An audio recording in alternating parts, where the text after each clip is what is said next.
Hey, welcome to All Politics Are Local, America's number one political hip hop streaming talk show. We have a really good program tonight. Today is the second Tuesday, and the second Tuesday is the vote. And on the vote, we whole program is dedicated to different ways of thinking about like voting, what the franchise is, what it isn't, and a lot of the things that come along with that. Right. From we're going to start off today at 6. We're going to talk about the State of the Union in 2024, what happened last night, and we're going to talk about like the state of New Jersey and what are some of the things that excite me about next year, particularly Raz running for governor, which I think is something that the entire country really needs to get behind, and I'm going to talk about why of each. 6:20, we're going to be joined out, so I'm not going to be here for the whole thing by myself. At 6:20, we're going to be joined by Lawrence Hamm and Annette Alston. And Lawrence Hamm and Annette Alston just finished writing a book called Lawrence Hamm, A Life in the Struggle, right? And we have been telling many activists to write your story, right? Write your autobiography, write your story, have it come down. And we think that's important. And they did. They published the book. There's going to be a book signing tomorrow at 2 o'clock at the Newark Public Library. They're going to be all over talking about it. You know, Lawrence Hamm is running for the U.S. He's running for the U.S. Senate seat, right? And he's got a lot to say. He's a regular on the show, and he's been an activist in Newark and around the country and around the state for close to 40 years, right? Like he was the youngest member of the Newark Board of Education to ever serve there, and he had a life of politics since then, graduated from Princeton, and just went from there in terms of pushing himself into community activism. He's been chair of the People's Organization for Progress, and the organization started off really inspired by a Mary Baraka poem that talked about African World Revolution that said, meet once a week, right? And People's Organization for Progress does that. They meet once per week, right? So we're going to be joined by Larry Hamm and in Austin in about 15 minutes. And then after that, they're going to be here until 7, talking about the book, what they're doing, why the book is important for people to get and read. And then after that, at 7 o'clock, we're going to be joined by Reverend Conrad Tillard on Thinking Differently in Black Politics. Whenever Conrad Tillard and I have conversations, they're always good because my politics is very different from his, right? And we talk about those differences. A lot of the reason why I think this is important is because people who have a different sense of politics have to learn how to talk to one another in ways where we can get things done. We can recognize that even though we don't agree on some issues, there are other issues that we probably do agree on and probably can work together on. And I think that having those conversations is always important. And then further, at 7:30, we're going to be joined. Well, Kaleena Berryman is going to be jumping in any moment, but at 7:30, we're going to dedicate that to a conversation with her about education and informed voting and education, and other things that she has to say. She's a brilliant mind, and one of the leading educator, activists, people who look to solve problems. Just has a wealth of information about how to actually get things done practically. So it's always an honor to be on the show with her. She's one of our co-hosts, and so it's always an honor to have her on. At 8 o'clock, we're going to have a conversation about Afro-Futurism with Naseed Gifted. We're going to be talking about his new podcast. He is an intellectual, an artist. He loves he's a comic book creator, and he has his own comic book that is impressive. He talks at conferences because he's really thinking through concepts of Afrofuturism and what that means, and specifically Afrofuturism and what it can mean practically on different levels. So he'll have artists work with engineers, work with software engineers to try to create a community or environment that's most conducive to this intellectual output. And again, ultimately, like, what is the arts for? Is to help us solve these problems as well. And at 8:30, we're going to be joined. It's going to be DJ Rhino in the State of Hip Hop, and we're going to have our special guest. We're going to have Hakim Green on, and he's going to be on at 8:30. So we do have a packed show tonight, and we do have a lot of people who are going to be coming on very shortly for these debates. For these conversations and for these really good discussions. So I'm looking forward to it. But let's start off with the very first thing, and that is the State of the Union address yesterday, where everybody was like, is he going to make it? Is he going to do it? Is he going to make it? And we were like wondering, I was wondering too, right? Like, I was like, Biden's old, man. And so is Trump. They're both old.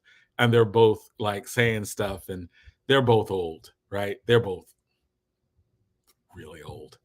And so, not that makes a substantial actual difference, in that they both have really smart people. Well, Biden has really smart people around him, and Trump has the people around him who will do what Trump wants done, which is going to be part of the conversation about what are we to do, right? Like on that. So that first thing, in terms of voting, right? Like we know it's 2024. We know 2024 is looking like 2020. We know that, if you're not nervous, you're not paying attention, right? I think that when people are like, there's no difference between the two, I don't know if, and I understand, right? Like I understand a lot of people's like, there's no difference between the two. And if there's no difference between the two, then there's no reason for voting. I understand the thinking, but like, because they both can be anti-Black, they both have done things, and I understand the basis of frustration with generally often Black people, Democratic Party, right? Like, what's the difference between the two? But I think that paying attention a lot makes a difference. I think that there are a lot more things at stake. I think that there, I think just test one. If majority of Black people are on one side and the other side looks all white, is it really more complicated? Like when we look at like just the optics of one side, looks like my shirt, right? That I probably shouldn't be wearing on this anyway because of the reflection and whatever, but like it was just glaring. Like one side is just my shirt, and the other side has a lot of different colors on it. It just looks a little bit more diverse. So I think on that first level, like it's kind of easy, right? Like it's kind of like maybe if one side looks like the Klan, they probably should not. But them being empowered might not be in my interest, right? Even if I'm not paying attention to anything else, I'm paying attention to that. A lot of the Black people who are into it are just like, nah, like this is important. When we have Larry Hamm come up, he'll be talking about like a fascist state that we have to deal with, and in terms of what Trump and his supporters are actually going to want to do. So there's that, number one, right? But then there's some other stuff too, right? Like, so as you know, many people know I'm a debate coach. We, fortunately, are always engaged in conversations that are often try to see what's going on, predict the future, what's going on in terms of both not just the day-to-day politics, but what are these trends? What does it mean philosophically? How do we look at it in different ways, right? And one theme just keeps coming back over and over and over again. And that theme that just keeps coming back over and over and over again is we really in trouble, right? Like that theme that comes back is before, like in the 80s, when we talked about like critical race, when we talked about unconscious bias, when we talked about the ways in which racism is systemic, you went to books, right? There were authors who were writing about this stuff in academia and universities in layered ways to understand the affirmative action debate. You had Derek Bell, you had Alani Guinier, you had a lot of people who were writing about different ways to deal with systemic racism. A lot of people that systemic racism exists, and there are these debates that happen back and forth, right? Like, but when you're talking about a lot of issues that dealt with race, you were looking like when you're talking about like critical race theory, that kind of stuff, you were looking often in books for the ways to explain it. Since 2016, and because like a lot of the stuff started before, like you started the Tea Party, you started having like this sense of there was some crisis in white people's understanding of America and who they were, that kind of started really to blow up after Obama got elected. And people will usually say that like once you have a situation where you have a perceived level of Black progress, you will have you'll have white backlash to that Black progress. And that, when you saw the Tea Party, where you're like, he lies, when people are talking about what the Senate looks like, they were talking about the ways in which people, treated Obama in ways that were like, what? Then it started to get a little apparent, right? Like, he wanted to pass a healthcare bill, and white people like the Affordable Care Act. They don't like Obamacare. I don't know what that's about, but we do. And the thing that keeps coming up over and over again is that the nature of this white backlash, the nature of the intense level of hatred, comes from many white people really feeling that they're outnumbered, and the country is going to exclude them, and being fearful of that. There's we read stuff, right? Different things for debate. And one article that I read that was particularly chilling was a 2021 article by Barton Gellman in The Atlantic. He's a Pulitzer Prize winning author. He has he published an article in December of 2021 saying Trump's next coup has already begun, right? And it details what the deeper meaning behind 1/6 was. And I think it did an excellent job. If you want to pick up The Atlantic, go back to its back files on that 2021 article by Barton Gellman. I would absolutely encourage reading it and reading like the things that were being said about it, right? And it really, there's one part of it that's I found particularly chilling in its representation, right? And it said, basically, to sum it up, a new mass movement of millions of white Americans are committed to violence against the United States government because they believe the 2020 election was stolen and that Blacks and Hispanics are replacing their power in the United States, right? And that is essentially, right, what it is, what it says. I'm going to read it, part of it, and I'm going to read part of it and share part of the screen with it, and share part of what was said. I'm going to make it a little bigger so you can see it, but I'm going to read part of it that's here, and part of the chilling part of it is just the number, the level of violence that is there, right? Or potentially there.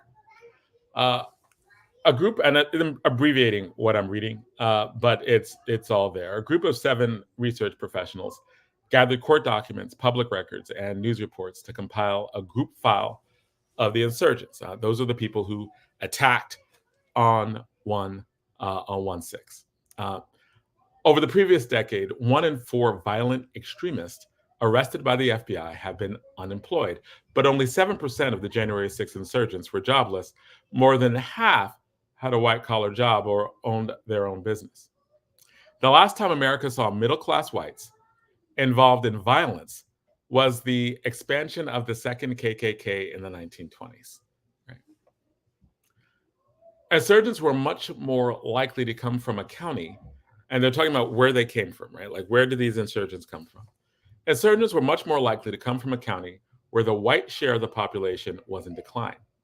For every 1-point drop in a country's percentage of non-Hispanic whites from 2015 to 2019, the likelihood of an insurgent hailing from that county increased by 25%. This strong link held up in every state. Trump and some of his most vocal allies, like Tucker Carlson on Fox News, had taught supporters to fear Black and brown people were coming to replace them. According to the latest census projections, white Americans will become a minority in 2045. In the June results, and they're talking about a study that they did, of a study of the people who were arrested in 1/6, what the FBI document said, and the public record said about them. In the June results, just over 8% agreed that Biden was illegitimate and that violence was justified to restore Trump to the White House. And here's the thing that's chilling. That corresponds to 21 million American adults. The academic called them committed insurrectionists.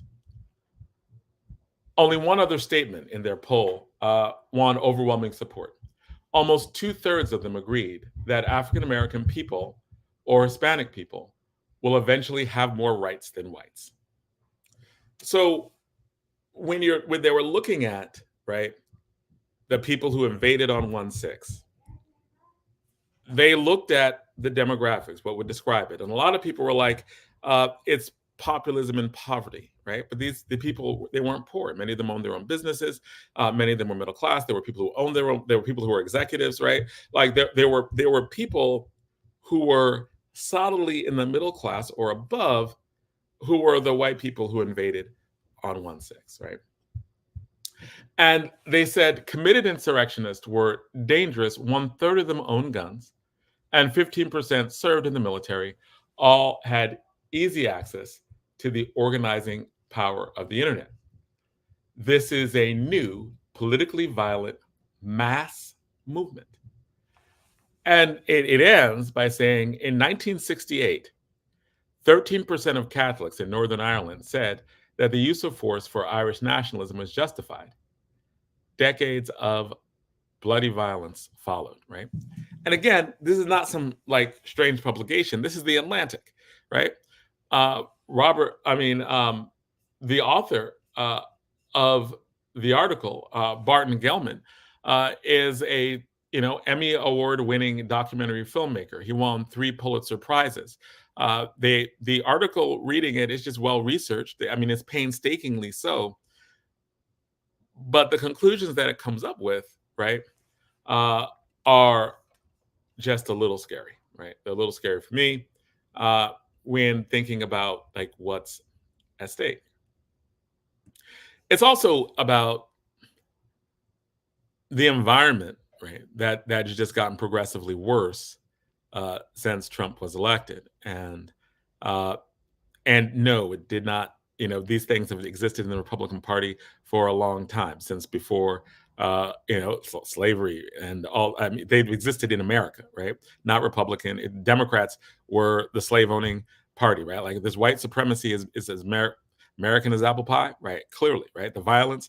I mean, they had lynchings and parties. They had massacres, right? They murdered Black people just for sport, right? And there's these stories even in our families of relatives who were lynched, killed that we're more silent about. I have a uncle slash cousin who just recently passed away, and he tells me the story about like his uncle, right, where his cousin, right, saw a literally saw his father shot to death, right? Was working for some white man, and this is in Alabama, and the white dude owed him money, and he was like, "Give me the money," right? Like basically, like you owe me this money, etc. So instead of paying him, he shot him. Son saw it and fled. My uncle left as well, right? One went to Detroit, the other went to California. But this is like what the Great Migration is, right? A lot of the Great Migration is when people left based on threats and fears of absolute violence, right? So all of that to be like, when I'm looking at what's at stake, and we're going to talk about this a little later too, when I'm looking at what's at stake, I really do think that this this is a little different, right? Like the amount of violence and vitriol that's raised to the top uh, isn't like white people love their institutions. They trash the Capitol, and you know, trashed it, threatened vice president. Any black person, black group of black people doing that would be killed, right? So I think that there's a levels of of different kind of threat that comes in this election that was in the last one too, um, and I think that to a great extent, uh, these forces that got let out back to the surface need to be put back down. Right?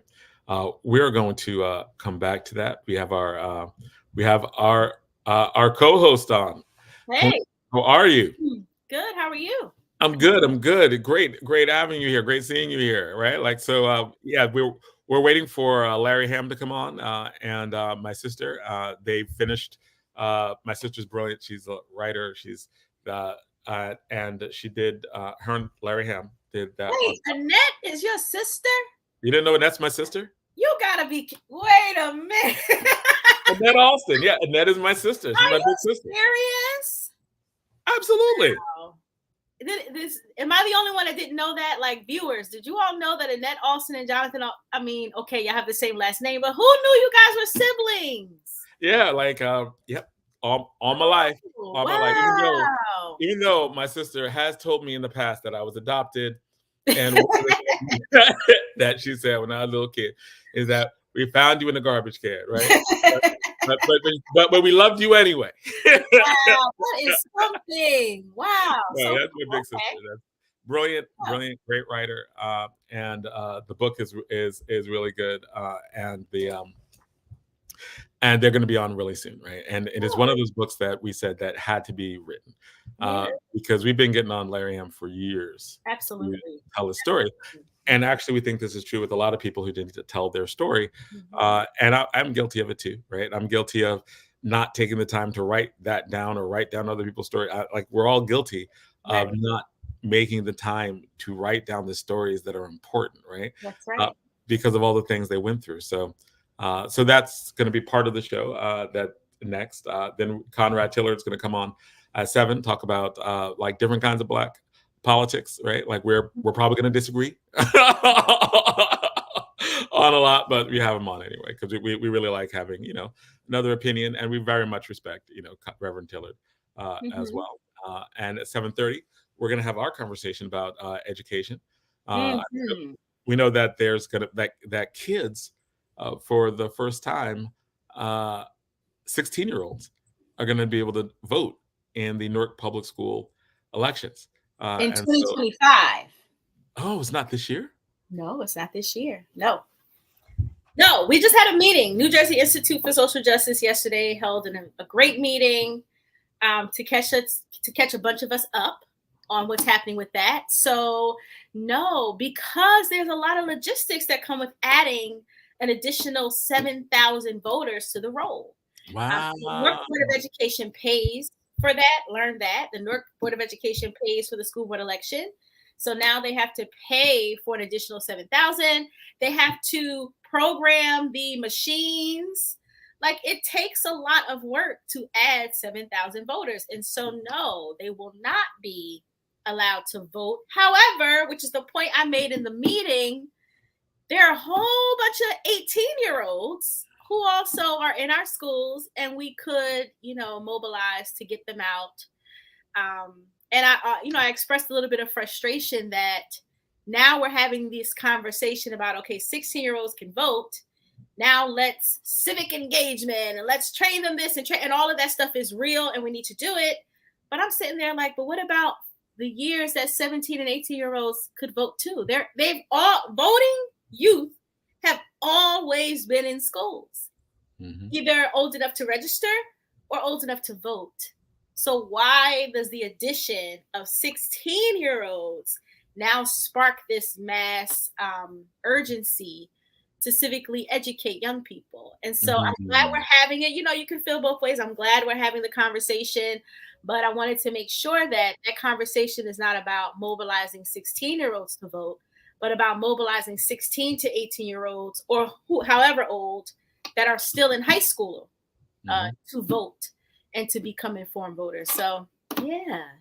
Yes. Thank you for that, because I had no clue, right? Like I was like, my students are going to be very, very sad. Well, we proposed in that meeting and it didn't fly.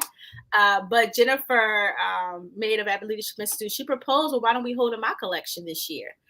Since they can't necessarily vote, and we kind of created all of this energy around it, why don't we create a lesson that teachers can implement in any classroom, any grade, create the lesson, partner with the district, get that lesson out to all the educators by the mass email you all have, get educators to sign on to deliver this lesson, and on election day, give every kid a link and let them vote, tell them, make it an assignment, let them vote, and let's see who young people rather would elect. So, we said it, and it was kind of like, okay, so I don't think we'll be having a mock election. But if there are any educators who want to still engage young people in that process, then hold a mock election. There's nothing stopping you from doing that. That's fair, because there were kids within my class that, I was encouraging and educating, and they will engage, because I'm like,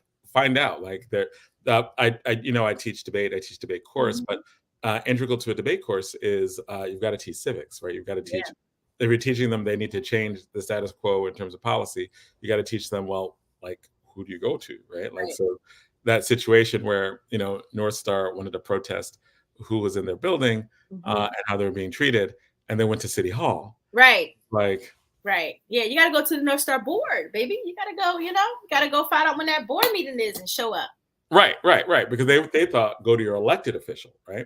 Right. And I think that's something as well. But maybe we can save that to that segment as well. But I really look forward to I look forward to all the conversations we have. Yeah. But I especially look forward to those conversations about education. And then after that, we're going to have Naseed Gifted on. He has his podcast. He talks about Afro-Futurism and really focused on it. And then after that, we have DJ Rhino in the State of Hip Hop, and Hakim Green, York's ambassador to hip hop, is going to be on. So it's going to be a fun show. It's going to be exciting. Hopefully Larry Hamm had an event that he was at. Yeah, he's on tour. Right. Running for Senate, he is on tour. Do you know if the book is available now? I know there's a book event tomorrow at 2:00 at the Public Library. Is the book event? Are they going to be able to purchase the book at the? Yes. You know about that? Oh, okay, so it's done. 100%. The book is done. It is published. The books were shipped up to. You probably know Todd Burrows, right? Yeah. He's Arts High alum too. Yes. Book I'm excited. They will be at the event, right? And they'll be signed. My sister's up here this weekend. She's up here this weekend from Atlanta, and they're on tour. So it's a book tour, it's a Senate tour, and it should be really good. It should be awesome. Really good. Larry Hamm has shown up for us I mean, if that man charged $10 for every time somebody asked him to come and teach or speak or be on a panel, he would be a millionaire, multimillionaire by now. And so I really hope that as a community, we not only purchase the book, but find ways to elevate the book. So find ways to get schools to purchase it, to get colleges, universities to purchase it, book clubs. Let's continue to drop the name of that book and what he's doing and support him, because he has shown. I mean, I can't tell you how many times I've called Larry Hamm to teach some children something, and every time I don't think he's ever told me he wasn't available. Right. Yeah. So. And he would not, and often unless he's double booked or triple booked, which often he might be, right? That's right. He's still gonna make a way. Right. Yes.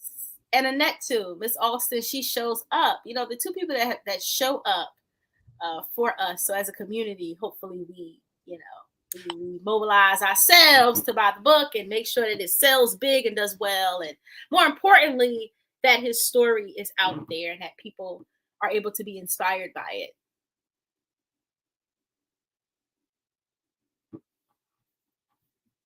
And Jonathan, I think you froze. I think. I'm not sure, but I think Jonathan froze. But we're excited to have Lawrence Hamm coming on, and Annette Alston to talk about the book. It's up on the screen. As soon as Jonathan went to screen share, he froze. But again, great show for tonight. We have Lawrence Hamm and Annette Alston, Naseed Gifted, Reverend Conrad, and then DJ Rhino. So, Jonathan, where are you? Frozen. Well, he'll be back soon. But in the meantime, it's just me. I'm here. Excited to be here again, and looking forward to the conversation with Larry Hamm. Larry Hamm is one of my favorite people in the world because, again, he always shows up for us to educate. We always have him come in to teach civics, to teach history, to talk about his work on the school board at a young age, his work around renaming Dr. Martin Luther King Boulevard. A lot of people don't know about that. I'm sure that's in the book. Just a lot of really bold work as a high school student. We both, I believe he went to Arts High School, so I went there as well. But just a lot of really revolutionary work for a young person. And so sometimes it's interesting when you have an older person, and me included, like I'm an older person too, but when you have an older person talking to young people about the work that they did in their youth, and how important and bold that work was. So, we always call him in to show our students that youth advocacy is very powerful, and to talk about all of the things that he was able to make happen at a young age. Larry Hamm was one of the youngest people in many rooms, in many really, civil rights focused spaces. He was amongst the youngest to be in that room.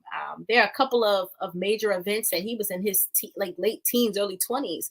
And he was in those spaces because he was considered a really valuable civil rights mind of that time. So excited to read his book. And Annette Alston is an extraordinary educator, retired now, living in the South. But the fact that she took this time to document his story, to interview family. We had them on a couple of months ago, and they talked about the interview process.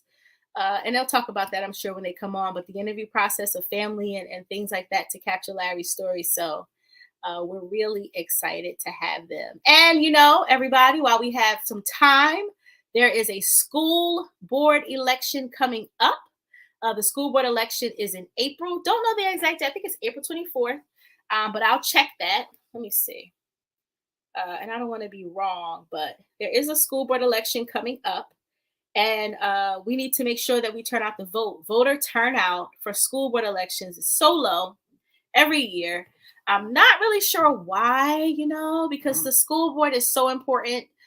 Our educational system is so important, and the school board governs the educational system, especially now that we have local control. And so the election is in April. There are three candidates forums that are coming up. March 14th, next Thursday, the Newark NAACP is hosting their candidates forum. I'm actually co-moderating it. Looking forward to it. Talking to the candidates and hearing their platform.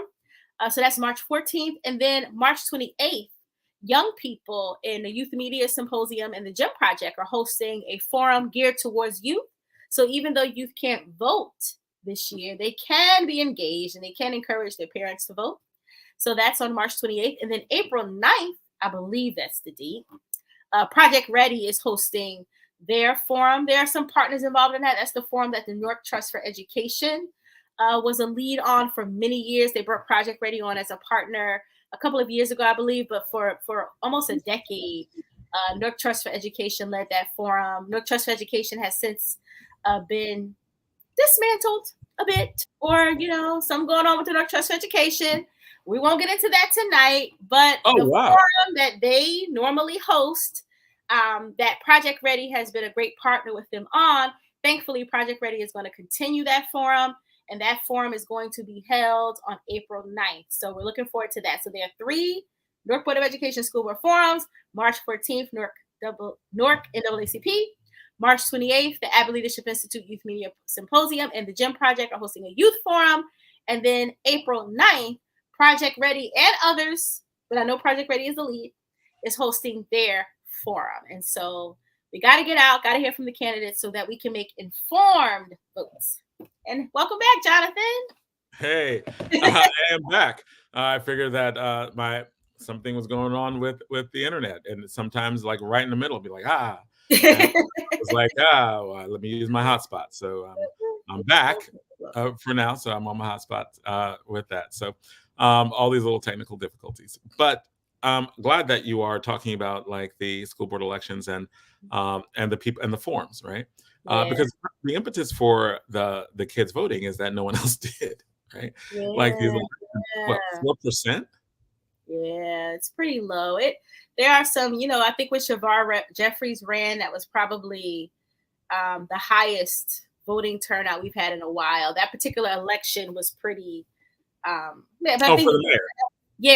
For school board, I believe. Yeah, that was that particular season. I believe maybe there was like a 13% turnout. There was some nuance around that year. I remember. Yeah, was that the year where there was one year where, and I'm not sure where this was Marion Bolden, people were threatening to remove her, or, like, who was the Janie might have been. Was he under Janie? No, because Janie was only there for a couple of minutes. Right. Oh. Yeah. Yeah. Was that the Cammie Anderson thing? Probably could have been. Yes. Oh, yeah, I believe.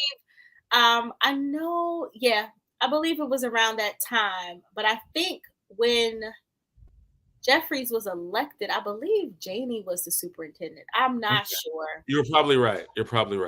But I could be wrong, but I know that we often say that particular election was pretty, got a really high turnout that year. Right. But yeah, significantly low. And that doesn't mean that people don't care about education. It doesn't mean that people don't care about schools. I think it just means that people aren't necessarily invested in the school board.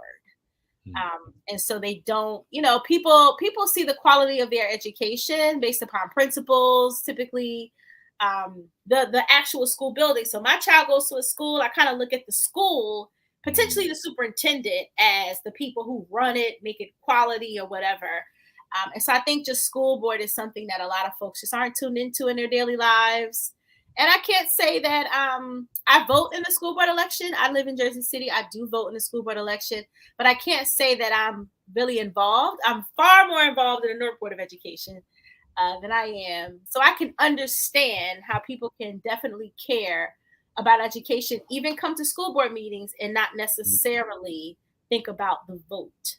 Because maybe PTA meetings are more important anyway, right? Right. Or, I don't want to say that out loud. Did I say something bad? No. Because we're doing all this we had we're talking about voting, how important it is, the school board elections. Right. And after I said it, I was like, maybe I shouldn't have said that. No, no, they're all important. And local, you're local, right? All politics are local. So when you think about schools, if you think about all politics are local, the most local thing in schools is your child's actual school.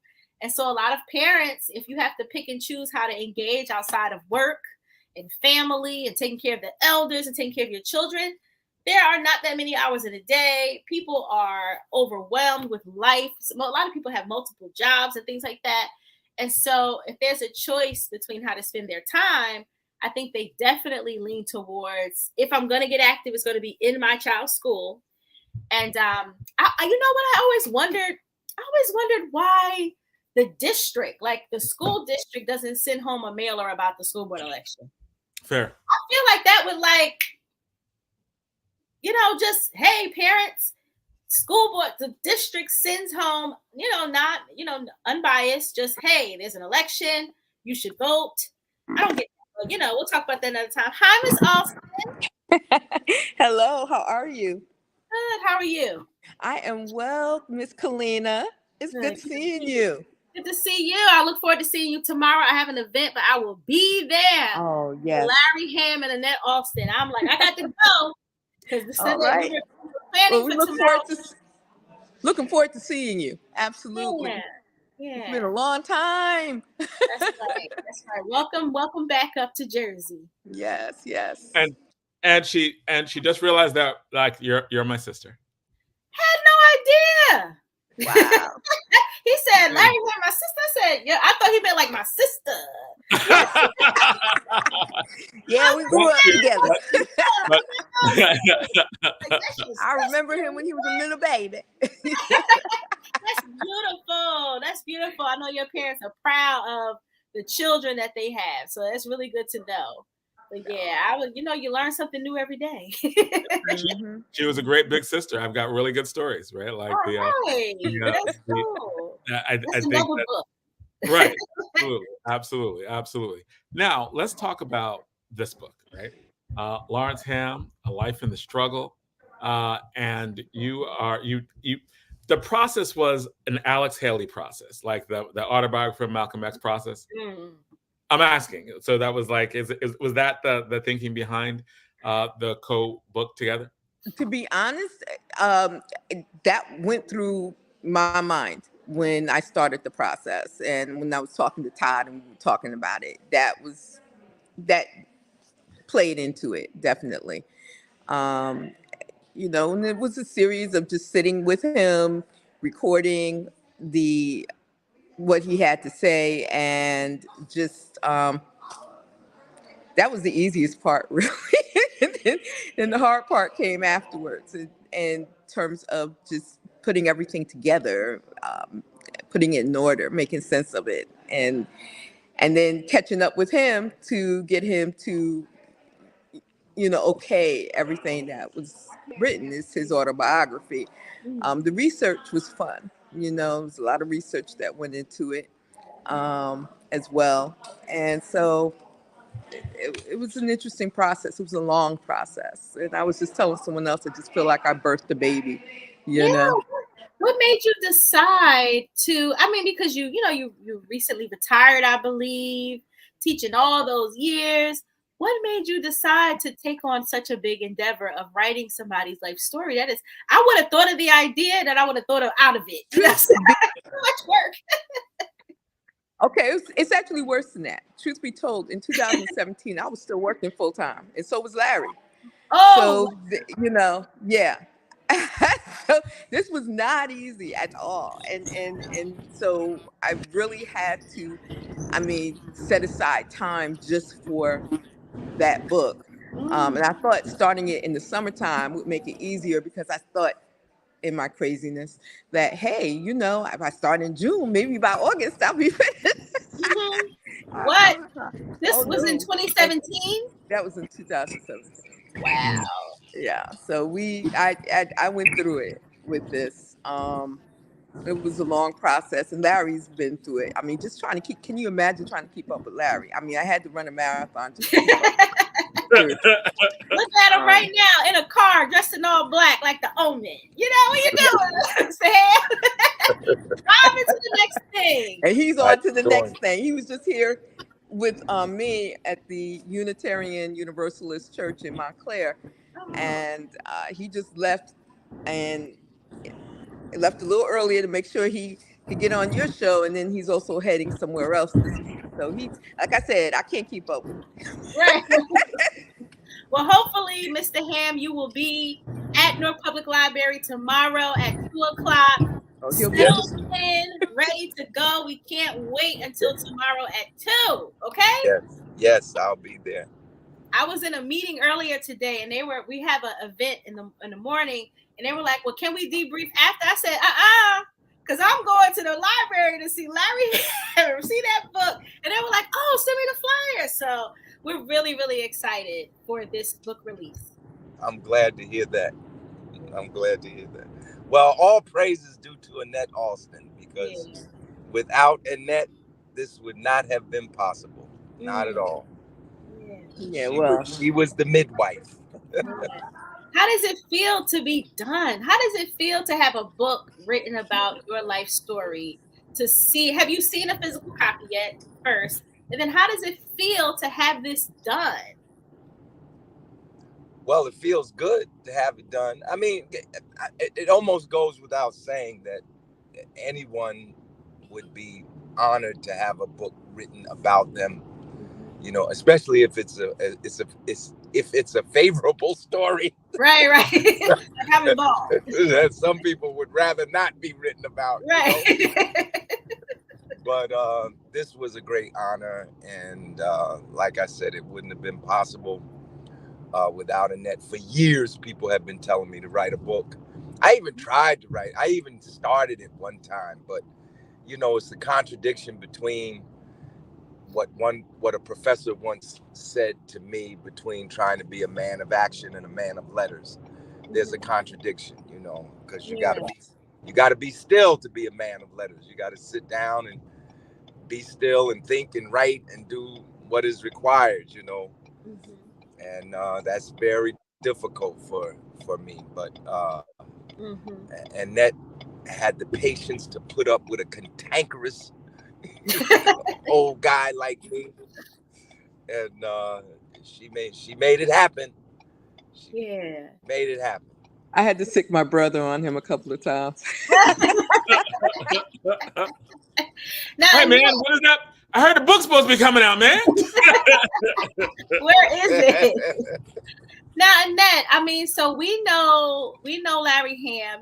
Those of us who've been around, we know about his youth activism. We know about, and I don't think I'm wrong about the MLK, right? Getting the street renamed. I believe that was a Larry Hamm feat. We know about all of that, and then we also know he runs. So we know he runs. We know he's always going to show up if you need him to speak to folks, and we know that he's been politically active since a teenager. And of course, we know about People's Organization for Process. People's Organization for Progress. So we know these things. What are we going to, and of course you can't give away the book, but what are we going to learn about Lawrence Hamm that we don't necessarily already know? What are we going to learn, or just about his character or who he is? What are we going to learn from this book? You already know that when he's the type of person who, when he sees something that needs to be done, he's on it. He's doing it. He's trying to make it. He's driven with this purpose, understanding, okay, I'm here to make a difference. And that's how he operates. In terms of what we learn, I think you just learn more about not just him and his determination, and what drives him, but I think you also learn about all the other people who he was able to share that vision with, or that understanding that this is urgent. We're in urgent times. And so there's an urgency here. We have to move forward. We have to make sure that if we don't do this, it won't get done. And I think the prime example of that was the Faison case. That was a situation where a young man, 23 years old, had everything to look forward to, had children, a fiance, who was murdered, horribly murdered by police. And that whole case would have absolutely been swept under the rug had it not been for POP.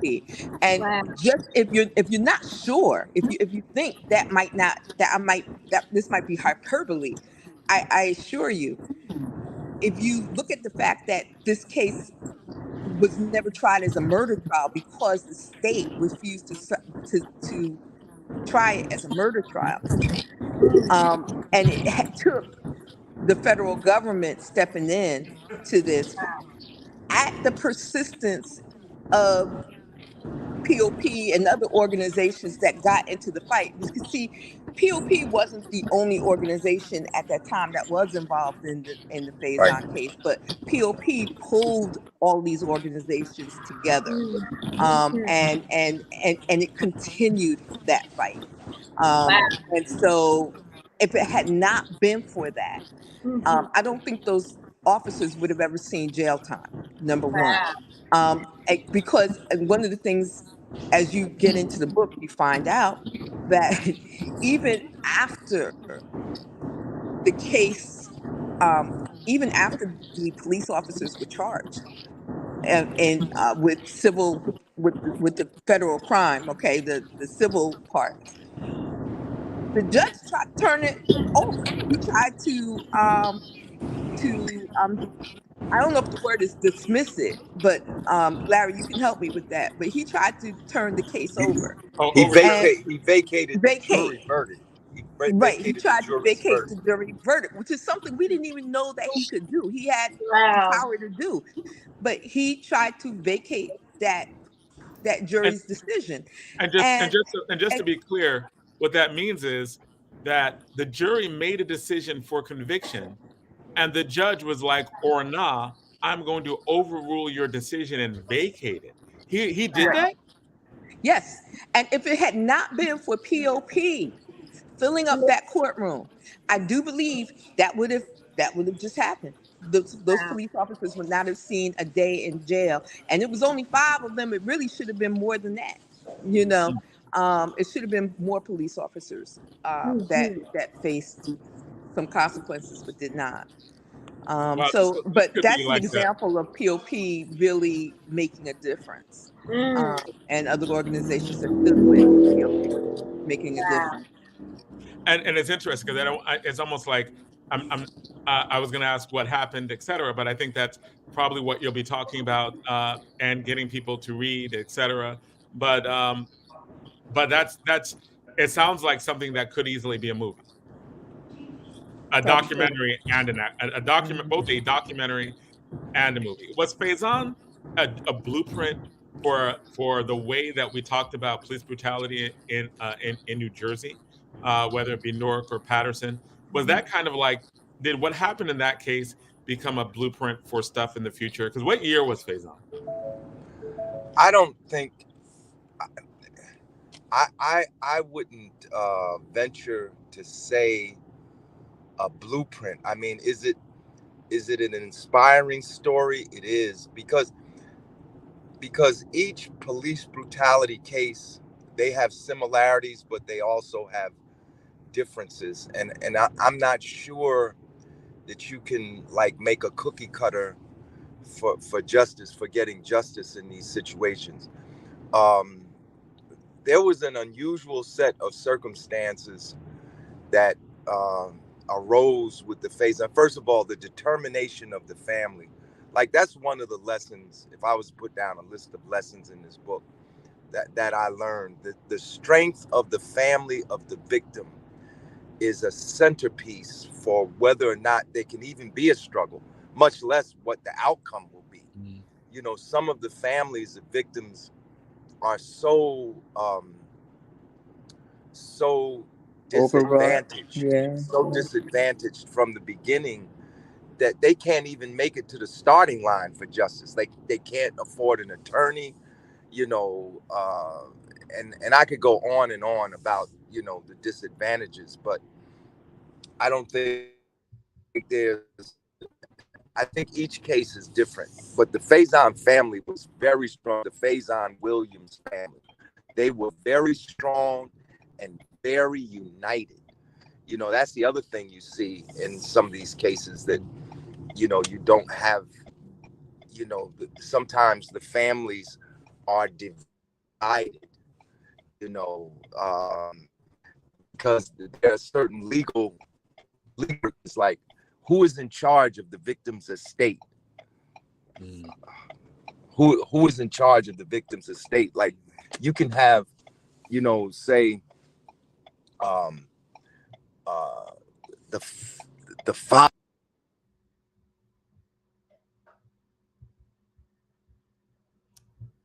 Oh, Larry, the sound just went out. Larry, yeah, like we can't hear you right now. Your sound just went out. You might have hit mute. Oh, Larry, no, he's not on. Larry? Yeah, we can't hear you right now. And I think you just froze. So Check. I don't know if he can hear us. He may not be able to hear us. yeah, I don't think he can hear us. No, he can't hear us. So I'm going to have him come back in. Well, actually, he's driving. I'm going to leave him alone for that. But can you hear me, Kaleena? Okay. Yeah, I can hear you. I was trying to signal to him that we can't hear you. We can't hear you, right? But he's probably doing the good thing when driving, right? He's not looking at his camera. Right, good. Yes, don't look. You can't see the right. Don't look. Don't look.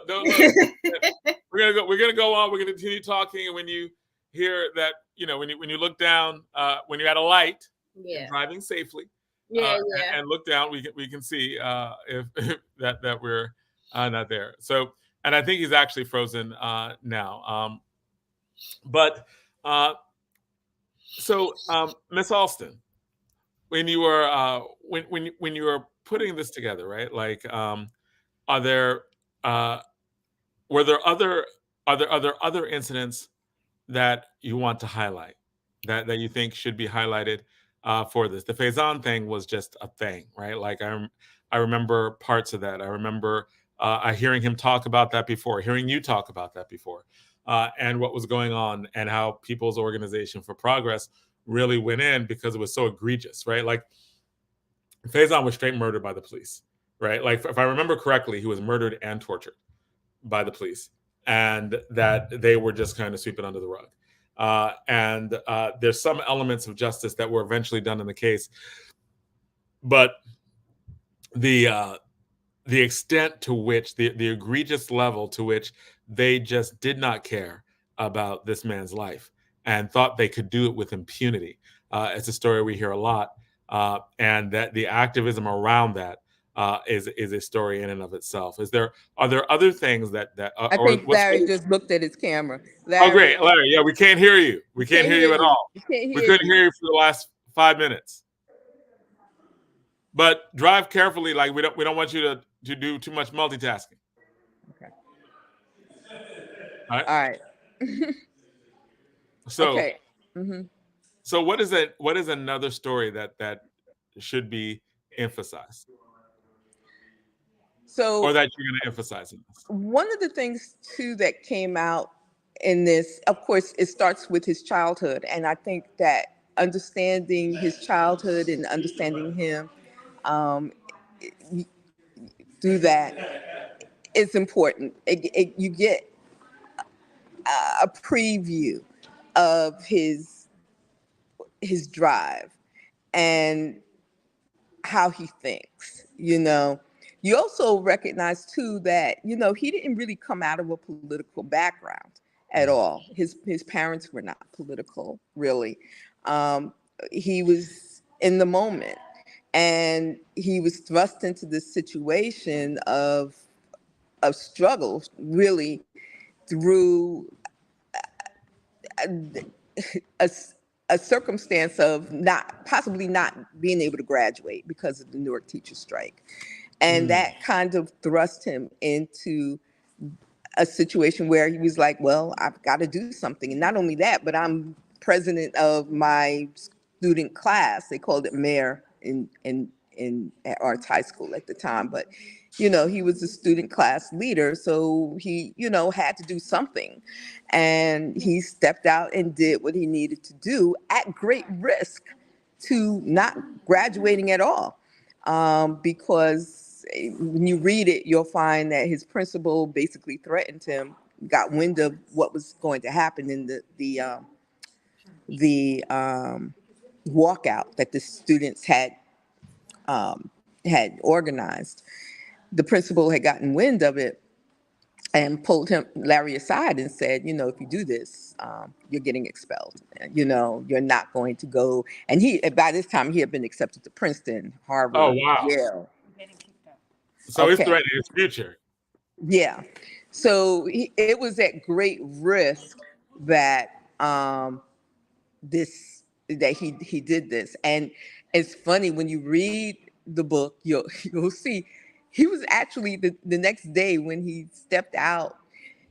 He stepped out by himself, and he was in great fear that the other students were not going to come out, but they did.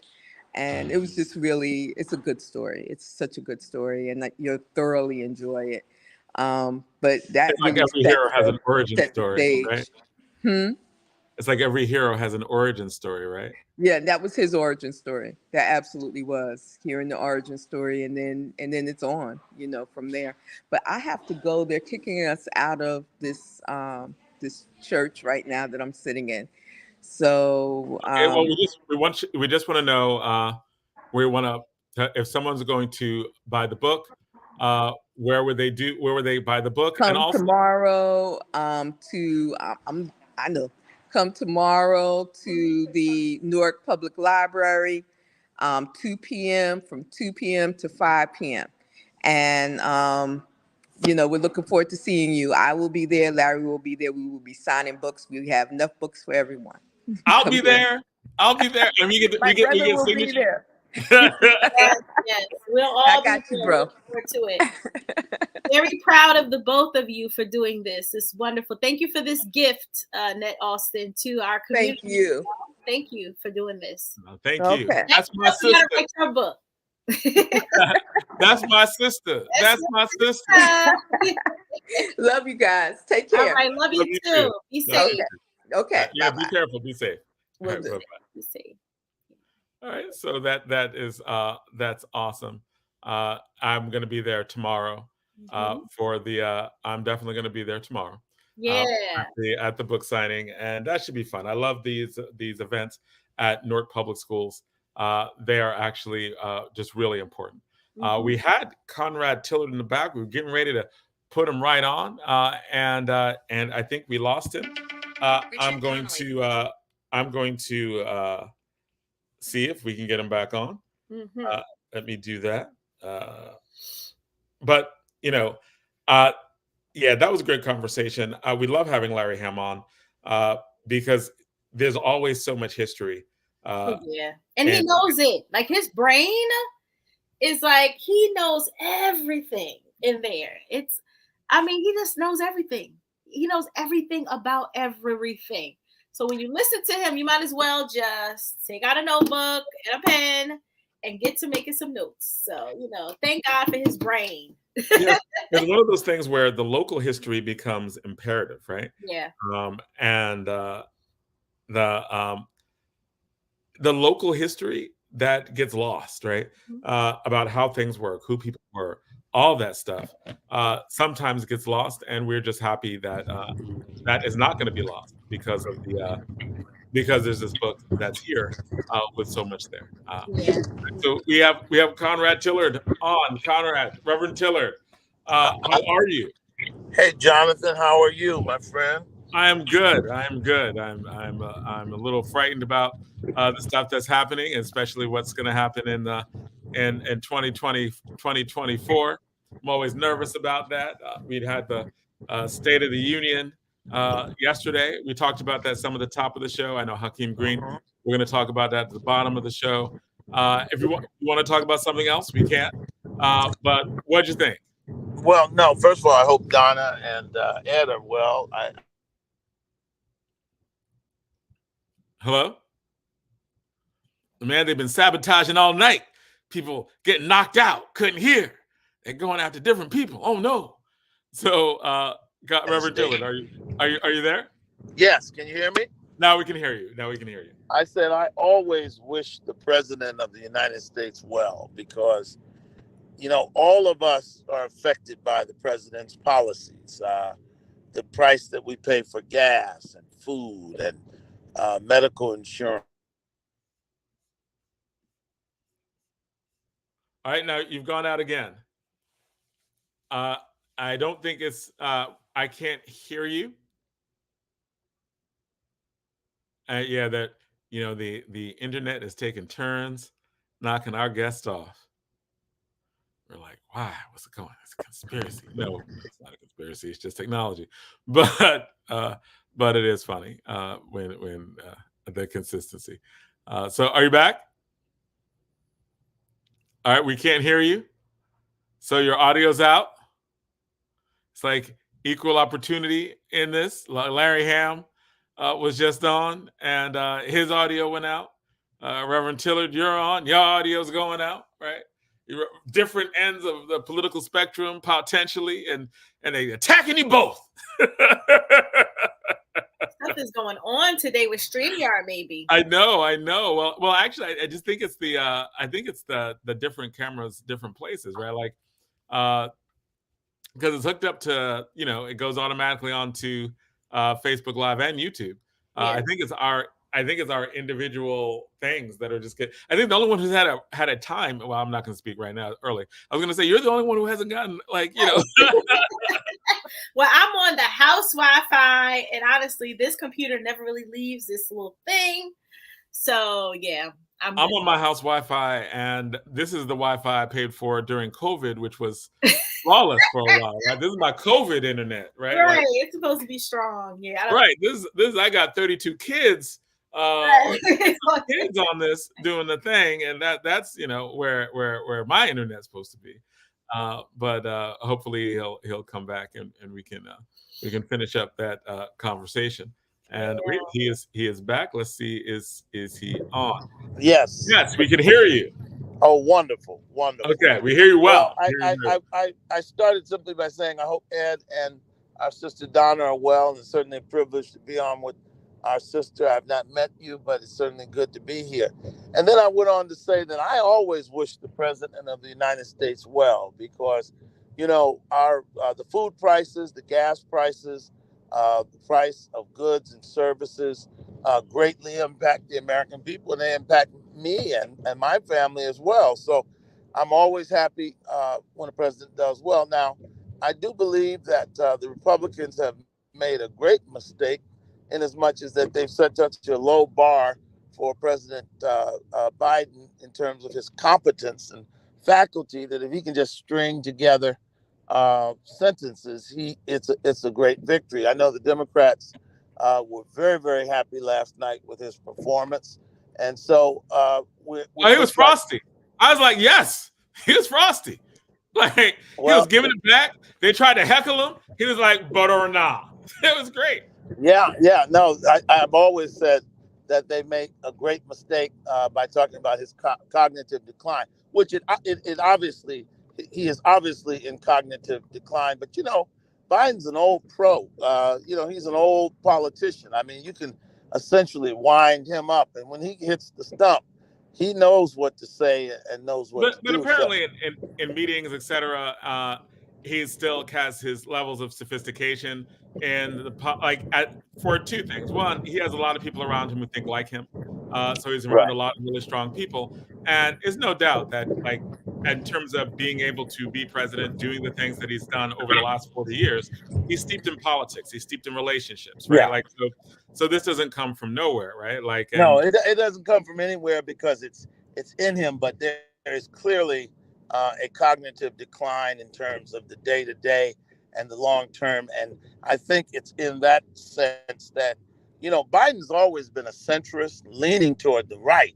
And so I think that many people are concerned in that space where he is not able to there are also a lot of people around him that do not think and do not have policies that line up with what his policies traditionally have been since 1972. But I But his think policies now are a lot more reflective of like a Bernie Sanders agenda. He's also been but that's what I'm bottom-up saying. There are a politics. lot more progressives around him. He's being constantly pulled to the left by the progressives in the Democratic Party today, and so which I think is a good thing. I know you disagree. Well, Feel positive. I do not. Yeah, I do not think that progressives, as they are defined, and what I interpret largely as privileged white folks. That's what I consider the progressives of today. Now, these are different than people who have traditionally fought like union leaders and people who have in our community. Union support. He's got strong union support.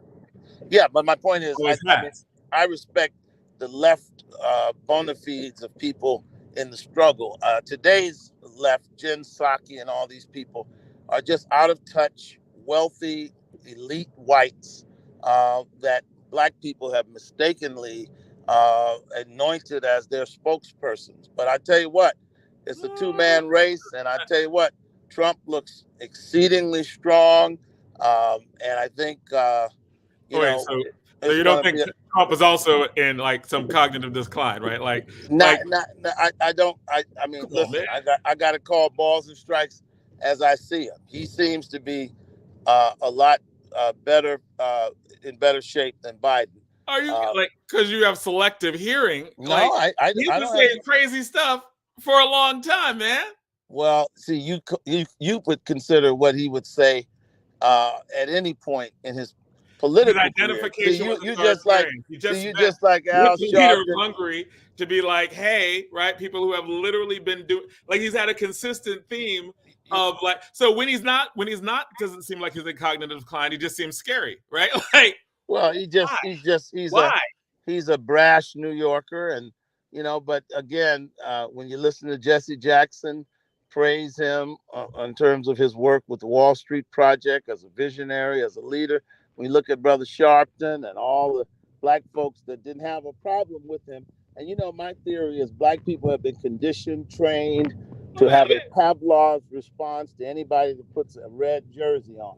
Well, we did have a problem with him the Central Park 5. We had a problem with him. Well, I mean, him not renting to black folks. Like there were many people who consistently had a problem with him, but he was popular with hip hop. He was popular with rappers because they were materialistic, and that was that. I have a problem thinking that you think it's bad for what he did, and what he did was bad. And I stood with Yusuf Salaam when he went to jail.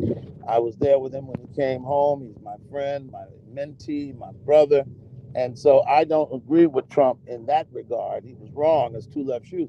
But Biden still is. He's doubled down. But I have a hard time hearing you talk about that when you don't talk about Biden saying he didn't want his children to go to integrated schools and grow up in a jungle.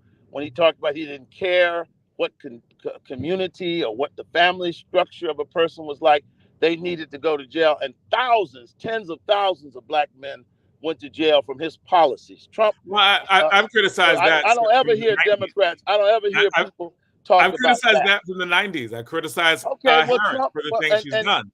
Well, the Central Park case was in the 80s. The Central Park case was in the 80s. So if you can excuse that, I have a lot of friends that went to jail under Biden's policies. So if you can excuse that. Not an excuse at all, but the policies he's advocating now are different, right? Some informed. No, they aren't different. Like so, I'm just saying the approach to violence, like in the 90s, I think that he was wrong. The Congressional Black Caucus was wrong. Many black mayors were wrong. And a lot of that was predicted in that 1994 crime bill that everybody had their hands in that was devastating to our community, right? 100%. Been criticizing it. Well, the only difference is I just think that he's back down, not only back down, acknowledged wrong, and the policies that he has right now, many of whom are informed by our mayor and people doing similar work, right? Like as in a lot of the anti-violence programs and the violence prevention programs that started grassroots and now like grassroots, state, federal, right?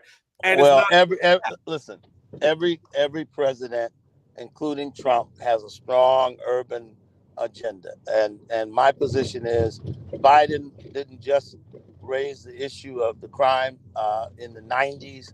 He was against school integration in the 70s. It's a checkered history. And my point is that's the past. I don't have a problem with a man saying that he's changed or whatever, but I just find it very stunning how Black people who are Democrats, just like Black women when Clinton was messing around with young girls and interns and being inappropriate, Donna Brazile and all of them said it's only sex. It's just sex. It was a big deal. Black people will defend the Democrats no matter what. And I'm telling you, I've said it before, you can look at the polls today. All of these other folks, smart people, women that have achieved in corporate America and that have achieved, they don't vote 90% for one candidate. Trump is supposed to be so anti-Latino. You don't see that Latinos 90% against Trump. Even the gays, they're not 90% against Trump, but it's just that Black people are easily manipulated politically. We don't think about bread and butter issues. We don't think about our own interests. It's just we get wound up, and every 4 years, we're going to go after the Republicans, and we're going to beat the Republicans, and then we'll be pat on the back. Few Negroes will get a position, and that's it. So, I mean, you and I can disagree, but my point is, whoever wins, all I've ever said is, whoever wins the presidency, we need to be prepared to do business with him. Yeah, I have a question because, and honestly, sure. I understand people. I understand people, color aside, I understand people who have a like with Donald Trump. I honestly do actually get it. I do get it. And I am someone who is a Black woman voter who does not necessarily, and I think that there's a nuance, Reverend Tillard, that we're not discussing. So while I may vote for Biden in the end, let's not consider that there is a thought process and a struggle with that vote. So yes, we may cast that ballot for Biden, but there is a struggle that we go through the whole entire year, right? I don't agree with Biden's handling of what's happening in Gaza. That's a struggle for me. That's a real struggle for me.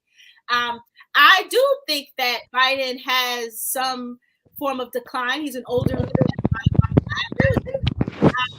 I do think that there's a lot that his administration has failed to do. So I am a thoughtful Black voter who's thinking about all of that. But I also know that Donald Trump, while he did do some things that make sense, January 6th, I can't forget that. Like, I can't forget January 6th. And while I'm not thinking about the Central Park 5 right now, I'm not thinking about what Biden did in 8. I'm not thinking about that right now.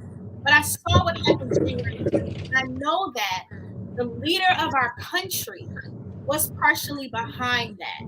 I know what's happening, how he tried to steal an election. So I'm paying attention to playing it. I really don't want us to minimize the struggle we're having. As a Black Democratic voter, I am not 100% satisfied with Joe Biden. But I am damn sure not going to cast a ballot for Donald Trump. I wish there were another option, but I think Democrats or whomever, we have to figure out how do we have that makes sense for us. But I really don't want us to think that we're not thinking about it. Right. Well, I think that's fine. I think your position is fine as long as you extend that to Black people who are very intelligent, who have decided they want to be in the Republican Party. They have looked at the policies. Yeah. See, that's my only issue are blowhards like Roland Martin, these what I call them, they are the overseers or the trustees, as they had in the Southern jails. Fannie Lou Hamer talked about a Negro prisoner that came and beat her at the behest of the white jailer. And that's my problem with Black people who want to criticize other Blacks who say, you know what? When Trump was in office, I was paying $1.99 for gas. Food was cheaper. There were no wars in the world. Nobody was getting killed. I like him based on those policies. See, I'm strong. I don't care what Negroes say about me, because they're not supplying any air to breathe or water Even to though drink. there were But wars, to try right? to beat That's black not people, true. and keep them on the plantation by saying there's something fundamentally flawed or wrong with a black person that decides, hey, I like Donald Trump. There are a No, lot of black people. There are a lot of black people I that think are there's a making that difference. decision in this election, I and think they're that no different than black Democrats. I think that the difference for me, There is no because difference. I voted Republican twice in my life, right? Okay, Like, fine. so I look at both sides, whatever, right? Like, I have no wedded toward one or the other. There were black people who support Mitt Romney, no problem with that. Black people who supported George Bush. There are rational reasons, like they were business people. It was economic. They were in a different class. They had different interests, right? Like, got it. I think that for me, Trump is a different animal, and that one thing is like, yo, like, you have no respect for the institutions in the United States, and it's wild, right? Because it seems like black people are now arguing for institutions, right? Like, well, and that's my problem. That's another another problem I had. Malcolm, that's another problem I have. Malcolm said our astronauts, why they won't even let that Negro on the tarmac. But when we saw them like trash the Capitol, using like levels of violence, and him going, what? We know that there's no real good ending for that if that is consistent. Right? I think that's largely hyperbolic. First of all, let the courts decide that. As far as I know, in spite of the rhetoric and in spite of what the sort of common narrative is, the man has not been charged with treason. He is the Republican likely nominee. The Supreme Court just ruled the other day. The Supreme Court just ruled the other day that states using the guise of the 14th Amendment cannot keep him off the ballot. And so these are judicial matters that should be left to the courts, and they will deal with that. I mean, first of all, we can actually vote on, right? Because we saw say that again. We saw him go down there and fight like hell. He said, no. See, that's hyperbolic. What I heard him say. Here's my point. Here's my point. Things. Like, we literally see. Here's my point. If you respect Amiri Baraka, if you respect what happened in Baraka, let me finish. If you respect what black folks did in Newark, what black folks did in Detroit, if you respect, wasn't based on a lie. Like, it wasn't based on white people were not being oppressed. They have a perception that we're the ones. First of all, Jonathan, I don't do these emotional arguments. The bottom line is that's a talking point. And let me tell you something. And this is how blind many Democratic leaders are. They're gonna run that talking point that he tried to overthrow an election. He attacked our Capitol, and he's going to end up as the first president in a long time to be first ever, I think, to be reelected after losing. So it's not a matter of, listen, if you don't like Trump, if you don't want to vote for him, that's fine. Right, but we're talking about facts. We're talking about 1-6. You're like, it's no big deal. So did you think it was okay for black people in DC to tear up DC when Dr. King was killed? Okay, so sometimes citizens, when they are black people who are actually oppressed, sometimes citizens actually oppressed and murdered by the police. You're saying sometimes black people when citizens murdered feel by the government, having a reaction is the same as people believing that the election was stolen and sacked the Capitol? First of all, sometimes when citizens feel aggrieved, what's good for the goose is good for the gander. They were murdered by the state. Can you please Black let me? People are murdered by the state. I think 1967 were murdered by the state. I think DC you invited me on as a guest. I'd like to get a point. Out. You on every week. I'd like to get a point across, please. Okay. All right. My point is, I have never, not that I've always agreed with every riot or rebellion, depending on your perspective. Sometimes in our democracy, citizens rise up when they feel aggrieved. Now, there are many whites that feel that blacks never have any reason to raise hell. They talk just like you just did about them. That's what they say about us. So but it was based on a lie. Well, you say a lie. Listen, Jonathan. Was the election I don't think there's an objective bone in your body with this. You believe that I don't think there's an objective bone in your body. You can keep saying it over and over. The man has not been convicted. He's going to mess around and be the president, and you still. This is what I'm saying. Black people are so politically unsophisticated. You're going to be talking about he stole the election when he's back in the White House, because we don't talk about bread and butter issues. Listen, Jonathan, let me finish. Okay, I know you don't like Trump. All right, fine. Go ahead and say it, but let me finish. Then you can say it when I get off. Okay, I've heard your hyperbole. I've heard what the talking point is, but you're not dealing with facts. You're not dealing with facts. The man is the presumptive nominee of the Republican Party, and there are many people in America who have heard everything you've said. Everything you've said. They've heard MSNBC say it. They've heard CNN say it.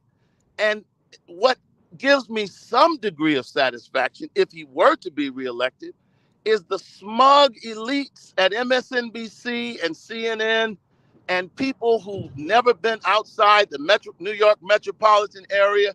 You don't understand. There are some things that people in this country are upset about, and we're not talking about them because you're talking about the Capitol and January 6th. If he's guilty of those things, let the courts deal with that. But people are paying $3 and $4 for food that used to cost $1.99. Gas is high. Everything is moving in a negative direction, and we keep talking about January 6th. The people need to vote their interests. The people have to vote their. Actually stolen. Say that again. Do you think the election was actually stolen? I don't care what. Listen, I have run for office. Elections get stolen all the time. That's politics, okay? So I'm not even going to get involved in that conversation. Because I'm not even going to get involved because I have no idea. That's not important. You have no idea. That's not important to black people. That's not important to the people in Newark. That doesn't deal with the murder rate in Newark, the lack of being able to read, the young people in New York, and I don't want to talk about foolishness. If there is not that does not impact me one bit. Transition of power. If we have riots from people who lose elections, a lot of people. Jonathan, you keep. Is that all you? If that's all you want to talk about, then I mean, I'm just saying this is not a good usage of my time. Okay, you made that point. How many times can we move on? Can we move on to another topic? Well, let me just say this. Are you a one vote issue? You're gonna make your decision based on October, September, whatever it was, January 6th. On this, I actually am, and I can explain why. Okay, well, that's fine. But you don't have to win the election unanimously. That's fine. Can I explain why? Right? Because I harped on when you were like the cause of riots or uprisings that happen in Newark or Harlem. The reason why I press back on that is I do think that there are legitimate justifications for political violence. I mean, I teach Thomas Jefferson. I teach the Declaration of Independence. It's rooted in American, like political violence is as American as apple pie, but it's also very dangerous. And especially if it's rooted in someone literally lying and tricking the American people. Okay, well, that's a very subjective. In other words, when one person's rebellion is another person's riot, and we're too intelligent. We can't resolve that issue. But there's some things that are true. Depending on who, there's some things that are objectively not true. Depending on who the group is, some people will perceive that group as rioting. Others will perceive that group as standing up and rebelling. So what I'm trying to say to you is, Jonathan, okay, we've talked about January the 6th. Voters that are voting for him, Super Tuesday, the increasing number of black men that are talking about voting for him, they have heard all of this, okay, for 2 years. And it's not compelling. It's not because at the end of the day, there are 30,000 Palestinians that are dead now that were not dead when Trump was in office. There was not one war when Trump was in office for 4 years. So these are things that we. No, let me finish, Jonathan. Jonathan, let me finish. Okay. You invited me on. Let me get a word out. Fair. Because these are things we should be talking about. We can't just keep talking round and round and round about I don't like Trump. He talked about the Mexicans. There are issues that we look at the border right now in cities across this country. Black people in Chicago are rising up. Black people in Harlem are rising up because bad Biden policies overnight turned on the spigots and millions of immigrants came into this country. And that is a decided sea change from what was going on under Trump. And these are legitimate issues for people to talk about. And in fact, the Black community should be analyzing the full coterie of a man's position.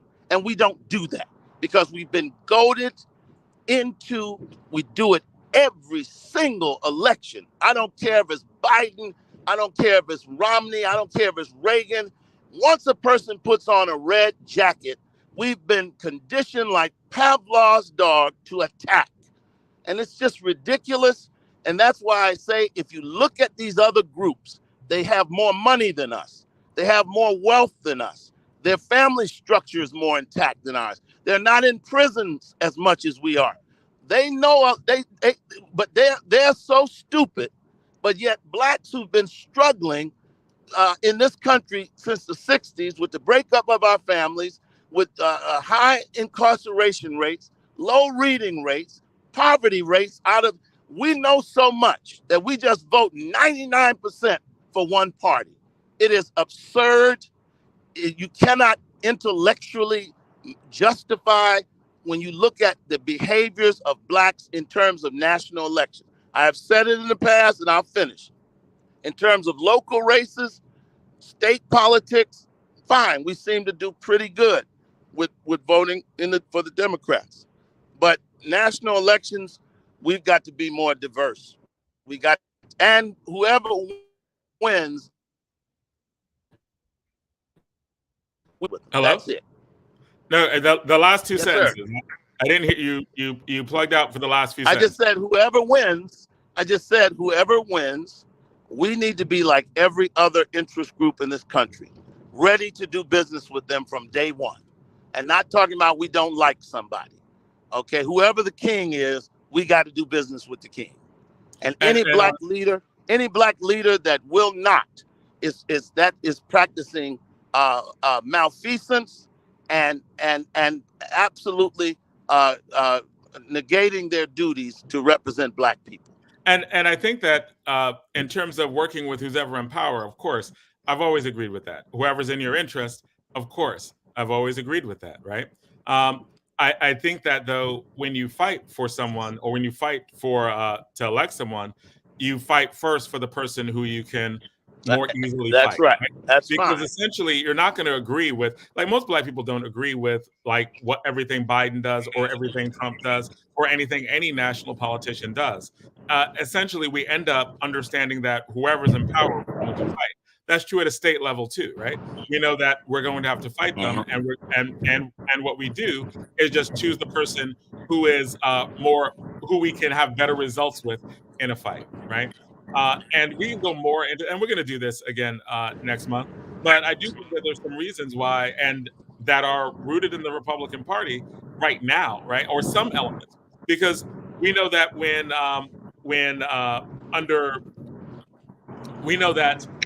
under the first George Bush, when he had the housing secretary, that was a former football player and who passed away, that he had someone who was looking at urban policy. Jack Kemp, right? And he looked at urban policy. He was getting a lot of black people involved in that. We recognize that there are areas where there have been black people were Republican before they were Democrat, right? Like, and these things shifted. But I don't think we can underestimate the extent to which, like, there are real things that Republicans did to get white voters that were very much making messages to us, and they're also responsible for the reaction that many black people have had, because I agree with Kaleena. We are also very conflicted. But I know we're going to do this again next month. And Yeah, well, let me just lastly say, we'll do it next month, but let me just say this. It really doesn't matter. At the end of the day, when a president of the United States is elected, it doesn't matter whether you like the person or hate the person. If you're so-called black leader, if you're so-called black governor, or so-called black mayor, you have a responsibility of working with that person to get the most for your people. Politics is not about like who you like. It has absolutely nothing to do with it. And when we are able to press the emotional dynamic out of politics, I mean, passion is one thing, but when we are able to mitigate and even destroy and just rid ourselves of such an emotional analysis, whoever wins, Jews don't care who wins. Whoever wins the White House, they're going to be there the next day, making sure that their concerns for Israel are represented. They're not gonna go out of their way to offend candidates that might likely become president, because they know that they're going to do business with whoever is in the White House. Black people do not take that position. And it is, in my view, after careful analysis of 40 years, it is only in one entity's interest to keep black folks mad at Republicans, and that's the Democratic Party. So you keep doing it. You keep saying, making there's an exception. I remember when Reagan was president, he was 666. I remember when George Bush, he didn't like black people.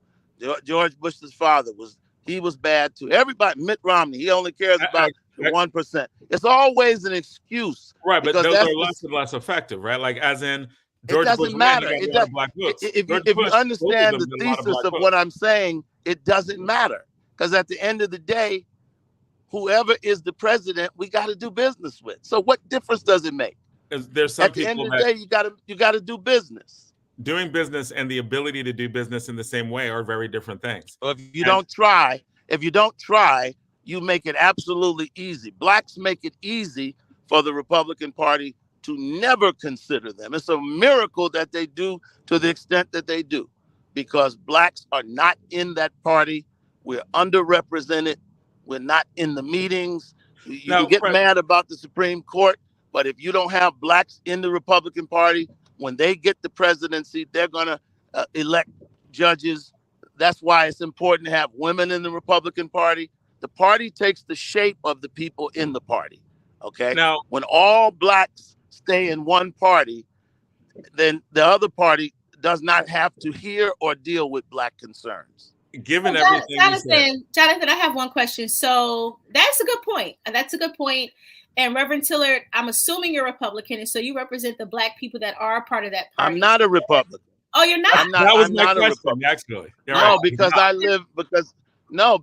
I live in Kings County in Brooklyn, which is one of the most democratic counties in America. But I would never disparage a black person who is a Republican. I would never do that. And I would never say I won't meet with a Republican governor or a Republican mayor or a Republican president. I would never do that. Yeah. I don't think I would either, to be honest. Right. That's called being bipartisan and getting things done, right? But just like you always meet with anybody. I think that part we agree on, because that's real basic, right? You always have to meet with people in power. The question is, do you put people in power who are more likely or less likely for you to be more or less difficult to fight with? And that's a legitimate. Listen, you fight. You're a Democrat. You vote for whoever you think is the best candidate. You fight for that candidate. But we got to learn as black people how to fight in a way. See, here's what you don't want to do, and this is what we've done. We've really made our people politically ignorant, because we make it a moral issue. We make it a fundamental moral dilemma. And that's wrong, because what that tells black people is that there is something fundamentally immoral about voting for Republicans, engaging Republicans.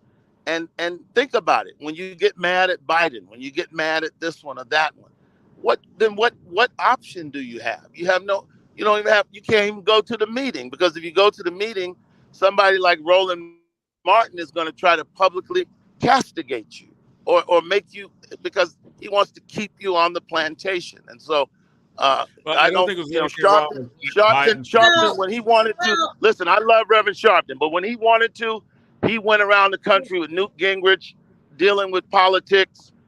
So, you know, he's in no position to say to black people that want to vote for Trump, there's something wrong with them.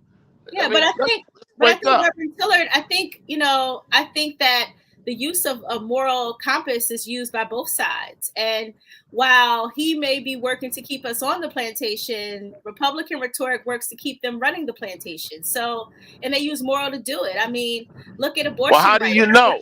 When's the last Republican meeting you've been to?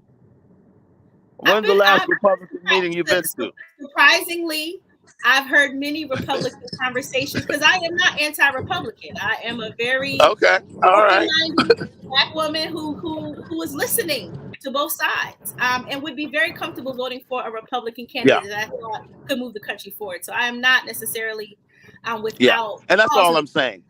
That's all I'm saying. That's all I'm saying. A lot of moral, like when abortion rights were rolled back, it was a moral compass conversation. So I agree that we definitely do use moral, but that's on both sides. And moral is disguised often to take power from people to make decisions, like women, like black folks, like immigrants. And so, you know, I just want to make sure that we don't put that just on the Democrats. If anybody talks about moral decisions, it's definitely Republicans. And especially when economic interest and religion. Right. Moral and religion. They use that. I just believe that you know, we gotta be the kind of people that we look for opportunities. You know, when Chris Christie was the governor of New Jersey, there were black folks in that legislature dealing with him. Okay, and he was a jerk then. He's a jerk now, and it really grieves me when I hear black people who are so blind in their dislike for Trump that they will rehabilitate a guy like Chris Christie, who, first of all, wanted to be in the Trump administration. He was not selected. They try to, forget all about Dick Cheney killing innocent people in Iraq and hail his daughter as these neocons, as some paragon of virtue. And these are people who have killed people. And one of the things I do like about Trump, and it's the thing that traditional Republicans and Democrats in Washington hate about him, is that he does not play by the traditional political rules. And part of those rules are give the military-industrial complex as much money as they need, because they need wars to explode those bombs, and they'll make new ones. And so I like that about him, that he said we got to stop endless wars. There are a lot of young people today that were out saying Trump is a fascist, but one thing they weren't doing when Trump was president, talking about 30,000 Palestinian dead people. All right. So I think that I know that we're reaching the end of this time. But yes, I mean, I do think you simplify black people in the vote. I think we vote on a lot of different things. But I do think that when you're looking at the levels in which they try to get and keep poor white people voting for them, whether it be issues within our community of police brutality, affirmative action, or any of these things that become like dog whistles when you're talking about undermining the Civil Rights Act, when you're talking about like the litany of things that different Republicans have promoted to get the poor white voter person there. I think that those are legitimate, rational. I think black people are more rational voters than white people, like every day, all day. White people vote against their economic interest all the time, right? They don't have. I'm not so sure. They like the Affordable Care Act, but they don't like Obamacare. That was famous, right? Like white people who are poor without health insurance, who like the Affordable Care Act, did not want to get rid of the Affordable Care Act, but hated Obamacare. So I think your analysis on voting, I think it's off. I think black people because there are material policies that Republicans have supported that have not been, that were materially against the things that we wanted. So, but I know we have. And again, I say, Jonathan, if you're not, then again, I say if you're not in the meeting, it's very difficult.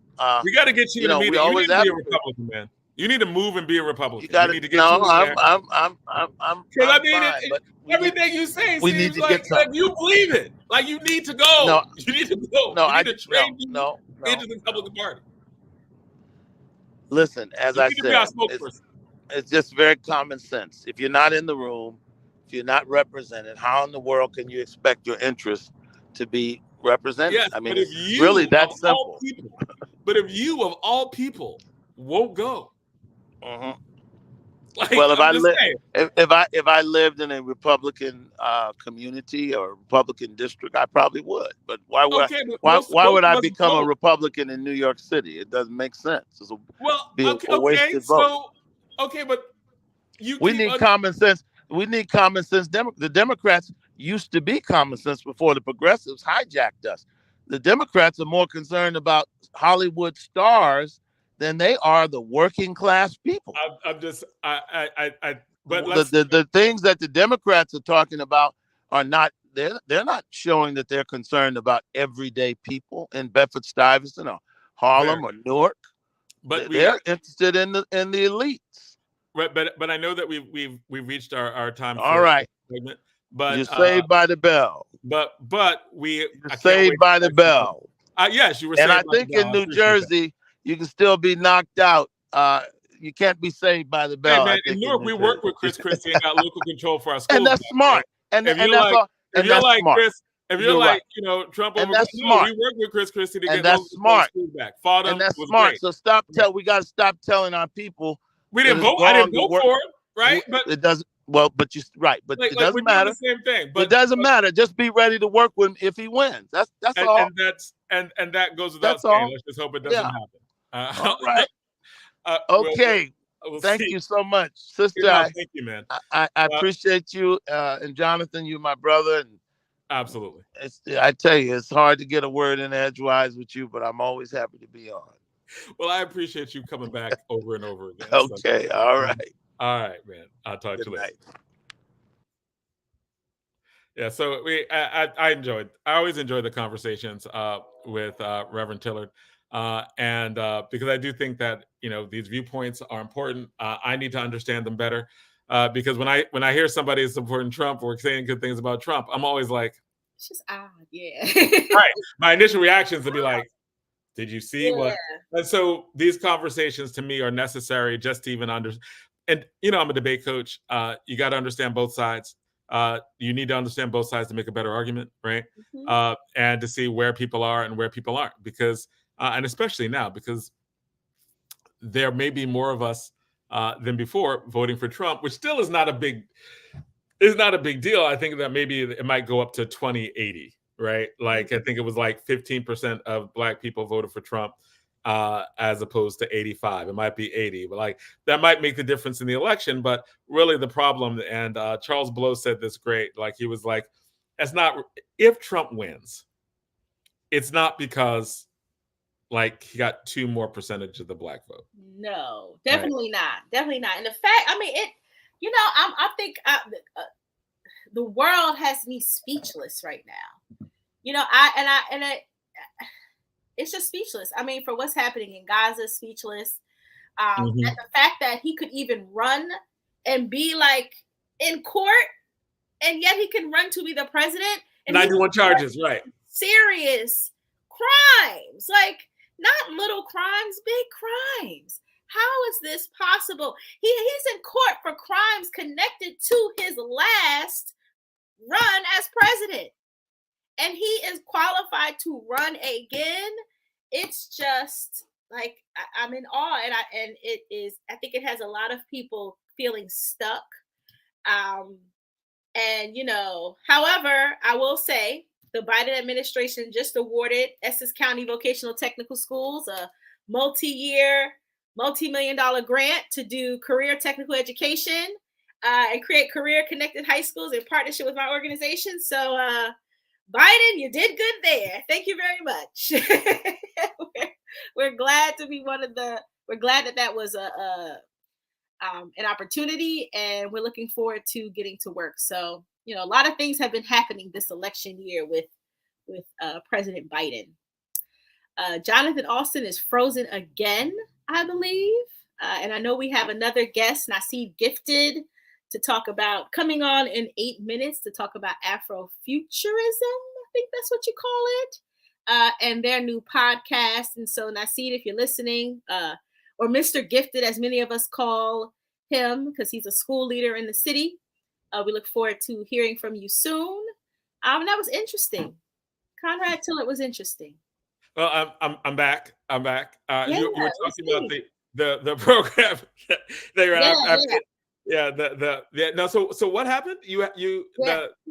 So what happened with that grant? What like the program? I totally got thrown off. And Well, I was just saying that's Biden administration. So they put out this RFP that we learned about at the end of last year, almost, looking for cities to come together to create career-connected high schools. And my organization, Newark Youth Career Pathways, we were already working with Essex County Vocational Technical Schools and Newark Public Schools.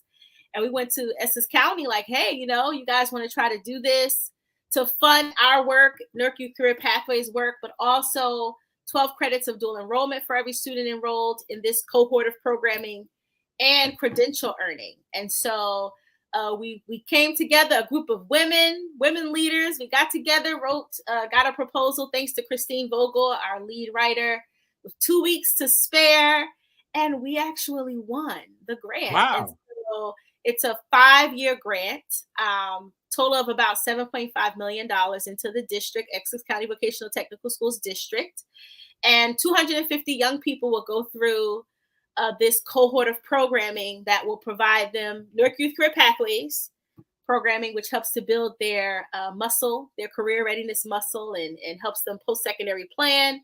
And they'll earn 12 credits of dual enrollment from Rutgers Newark. And they will also earn 1 to 2 industry recognized credentials connected to their CTE program.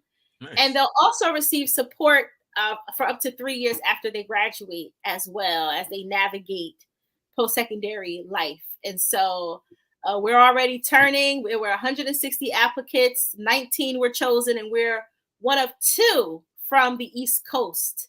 And out of the 19, there were only, I think, 7 urban communities. It was favoring rural areas. So we were one of 7 urban. Secretary Cardona came last week to Donald Payne Tech and had a bit of a press event. And so, you know, that was a Biden administration award. So, you know, little props for that. That came out of that. So we're excited to get started on that work. All right. Well, congratulations. That is amazing, right? Like, and that, you know, leads us into this conversation on education. You know, like, you're an educational expert nationally, right? You are. Me? Like not me. No. Yeah, you are. You are not an educational expert in from Abbott leadership to local, now in your own. Okay, all right. I hear the humility, but I just heard that you just received a national level grant. That is now you are I thought I know like a lot of stuff that you do. I mean, I don't know everything you do, but I know that the program that you're doing with Abbott Leadership did stuff that was national model, right? I would say so. Shout out to Junius Williams and his leadership, and ALI is still going. ALI is a part of Newark Youth Career Pathways. So Dr. Kathleen Della Paz over there at Essex County Vocational Technical Schools is a warrior for children. And so wouldn't have happened without her. But yes, we're doing great things for young people, for sure, with a good heart and a strong belief in their potential.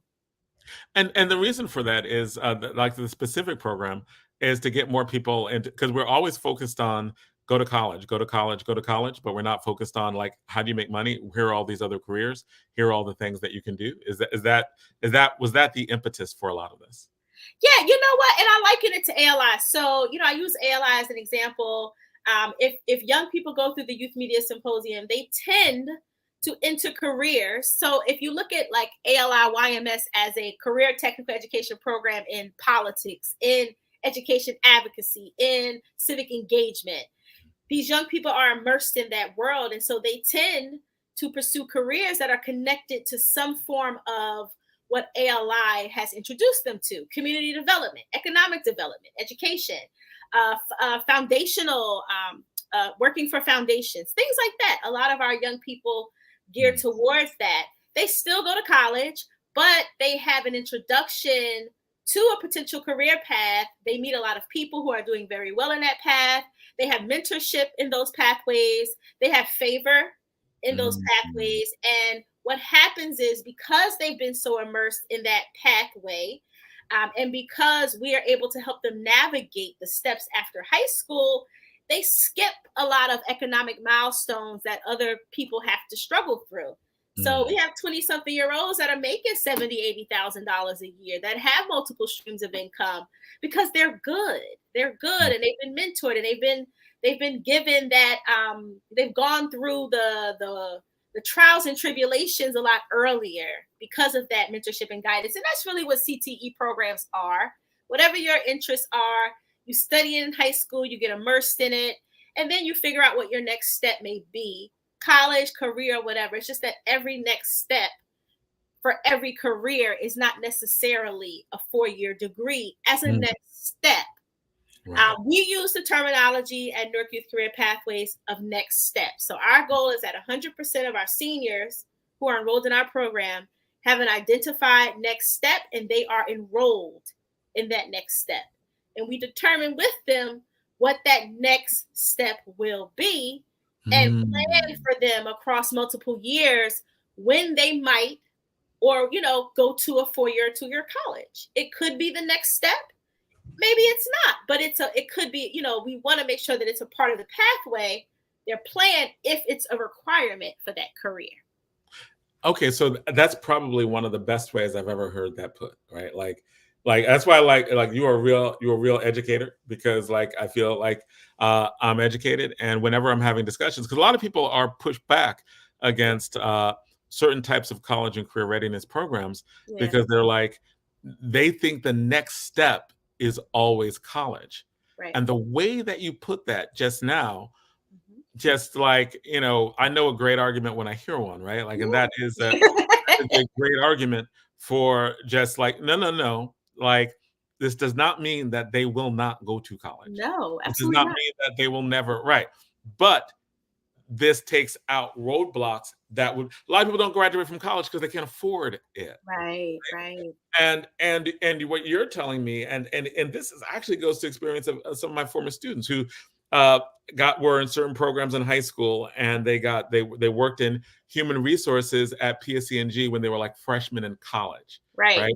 And they were able to, and then they were about to drop out of college, but they were like, wait, Rutgers has a night school. Yep. I can work at PSC&G during the day and go to school at night, because that's money that I'm actually making now that'll afford me to do that, right? Absolutely. It's and it's the danger in not acknowledging the various potential next steps of a young person is that you find yourself with what we have, a community of counselors and people who are in charge of helping young people chart their life after high school, who are not educated in the various opportunities that exist.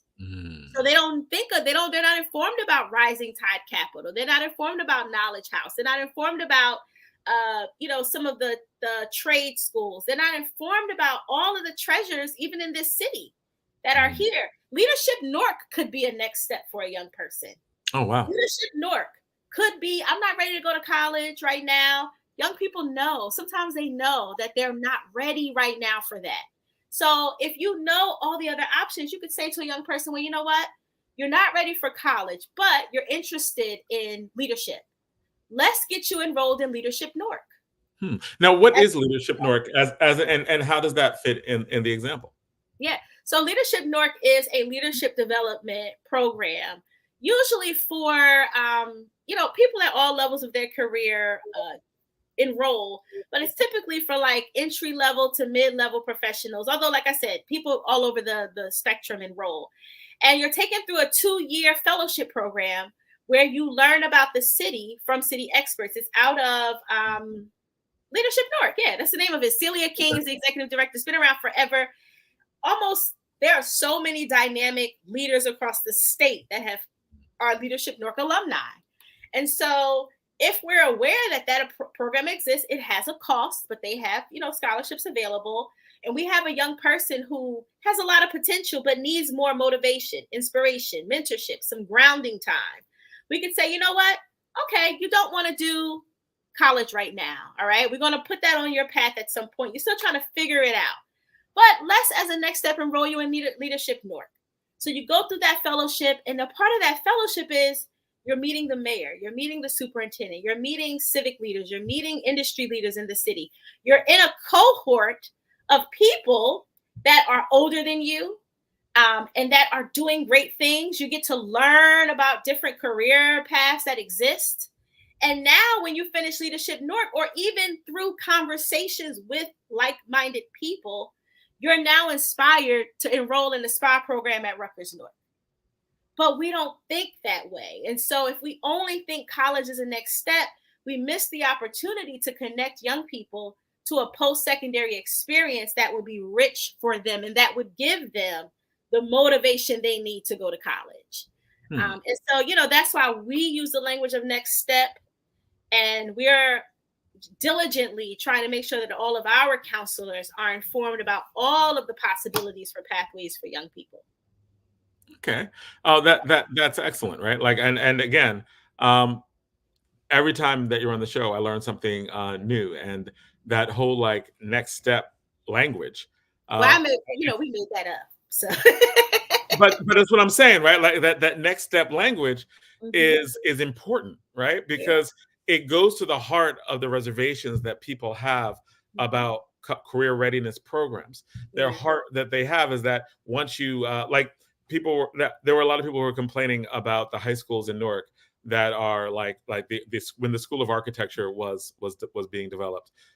They were concerned that like, why are we teaching people to do both the home decor, also HVAC, right? Why are we teaching people HVAC? Why are we doing that in high school? Why are we teaching people like to do a lot of the vocational stuff? Like, why are we teaching that in high school? And part of it is that it was like the School of Architecture and HVAC will work the same way arts high school works, right? Like doesn't mean you're going to be an actress or a singer in high school. It just means that if you want to make like $80 an hour coming out of high school, you can, right? Like just same with Newark Vocational, right? Like if you want to make $150 as a mechanic an hour coming out of there, well, then you can, right? Like you go into apprentice programs, whatever, right? Whatever that would be, right? I said 150 because when I go to a particular mechanic, they advertise 150 an hour. That's probably not true. They probably don't pay them like that, but they probably pay. But plumbers are paid like $80. Well, right? Right. So being paid that solidly middle class salary out of high school. I remember Rahman Muhammad said that if he understood that there were certain things that were available, he would have done that much earlier. Absolutely. Yep. So we got to expand our minds a bit, Yep.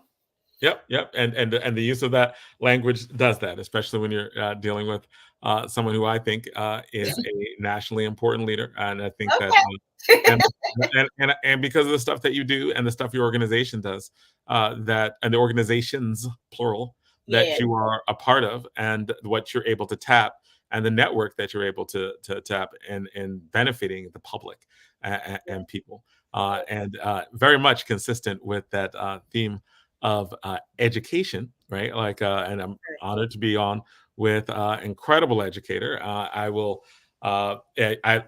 I'm always honored to do the introduction. Naseed Gifted is an important thought leader in both education and in the arts, right?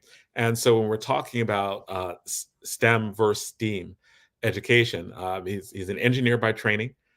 He came back to Newark to become an educator, and became an administrator, became an education leader, principal, vice principal, right? Like leader, right?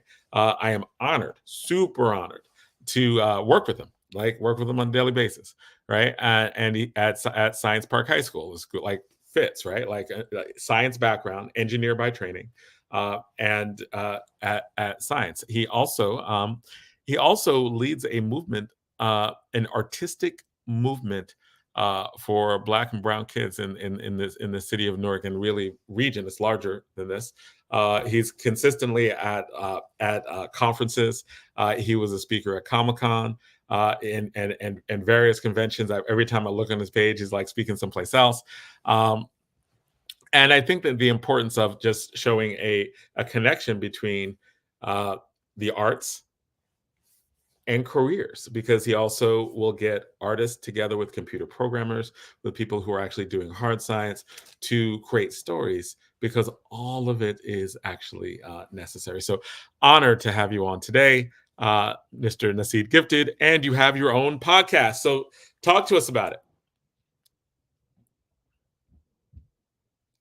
Okay, is this maybe it is StreamYard? Maybe StreamYard's messing with us because he is, or maybe am I frozen? No, I can hear you. We can't hear you, Naseed, but we can hear you, Jonathan. Okay. All right. So, if you want to go back and come back in, because we see you, but there's no sound. All right. So, and again, always great to have these amazing education conversations. All right. So let me turn this on. All right. You muted yourself. Back in. Yeah, and you muted yourself. So take yourself off mute. I see in the background. It seems. Wait. Yeah. Good. Can say something now. Yeah. All right. Yeah. Just go out and come back in, because we can't hear you. So if you go out and come back in, that might help. Often that's a thing. Yeah, StreamYard is tripping. I know. Maybe it's StreamYard. Maybe it is. Hey, StreamYard, when this goes off, you're like, how's the broadcast? Right. Like, it was trash tonight. StreamYard, it was trash. I know. That's crazy. Every single one of our guests got disconnected. What's going on, StreamYard? What's going on? Yeah. I wonder if it's like trying to block the. Well, no, Conrad Tillard didn't get blocked out. So. Oh no, he did. He got blocked out for a second. Yeah. He got blocked out and he had to come back in. I was thinking the same thing with the conspiracy, right? Oh, it's the Republic. You did it, Conrad. You tried to shut us down. We see. No, he got knocked out. He got knocked out too. Okay, good. All right. So, are you back? Can we hear you? Testing. Okay. We heard testing one. Can you hear me now or no? We can hear the. Can you hear me okay, now? We heard testing one. Go. And now we can hear you. Yeah. Test 1, 2. Now you can hear me. Okay, thank you. Now we can hear you well. Thank you. All right. Thank you, man. So, thank you for always inviting me on this platform. And hello, Ms. Berryman. How you doing today? Good. Good to see you. Yeah, good to see you as well. Thank you for inviting me on this platform. Naseed Gifted, I've been here a couple of times, but I mean, I'm always doing something new, something adventurous, but always centered around, getting the next generation of technology leaders ready to be a part of, what's coming forward. And we launched a podcast, The Future is Black, and The Future is Black stimulates from a number of sources where in science fiction and not in Afro-Futurism, but in science fiction, they didn't depict Black people in the future. So we always talk about the future is Black, and within the Future is Black podcast, which kind of focuses on Afro-Futurism, tech, and everything that these tech fields that Black and Browns are not entering. We make up less than 5% of the STEM fields. So we're looking to change that paradigm, and we want to educate, the audience about the various opportunities that's out there, because generally we are the biggest consumers within these particular spaces where we talk about animation, game design, computer science, and all of these other things, and just trying to change that paradigm around by educating folks and understand that they can be creators and innovators within these spaces and not just consumers. Now, I never knew that Black people weren't depicted in the future. I'm not a science. Yeah. I'm not into that, but a lot of my students were. So I never knew that. Yes. Okay. Yep. How are you? How do you when yeah, I well, was asking. in more recent times, you have. Well, generally, what has happened, there's an era, right? So post Black Panther, where we were the new thing and everything like that. Now you see more projects where you see, Black people in the future and everything. But if you go back to like the Star Wars and Star Trek and everything, there was one, there was another, and then any other future or aliens or where we visit other planets and everything. Generally, you have little to none individuals that are of color in those particular spaces. So now looking to, so they taunt our past, right? We deal with the social ills and injustices in the present, and then they don't even depict us in the future. So they try to erase us and erase our total existence. So being able to reinvigorate and actually predict what the future could look like, for Black and browns is something that we're looking to do, with our movement. And that was really like from the 60s. Like you had, Lieutenant Uhura, right?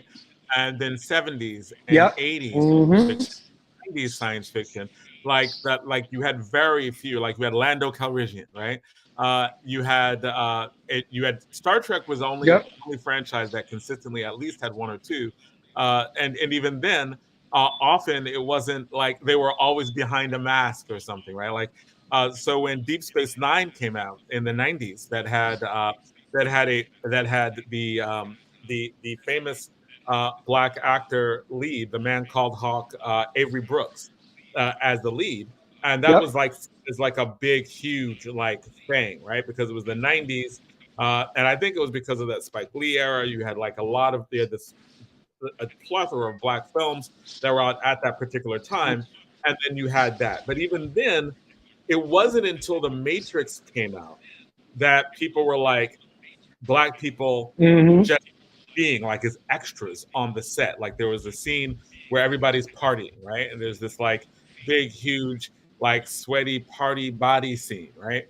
And there are all these Black and brown people in the mix in the future, people who had like not who had chosen to free themselves from the machine, and it became layered understanding that this was something that was new. I think Cornel West was in one of the original three movies. They had a lot of Black people at different Yeah, he levels. he was in the. Mm-hmm. Yep. So yeah, like so what you're saying. Yeah, that was in Matrix 2. Okay, and so what you're saying is that I'm gonna turn my. that the future is Black is responding to that consistent tradition in science fiction that if you're projecting the future, the majority of the overwhelming majority of the background and the extras and the world is going to be a white world with maybe one person in that. If you're doing marketing, we're like, we want Black people to see this film, right? Or we don't want to fear to be totally racist. We'll have one, Mm-hmm. right? Whereas The Matrix was like, it was the world. and right. So what are some of the things you're talking about? No, I mean, definitely. I mean, because. So Hello? what we are doing is a number of things.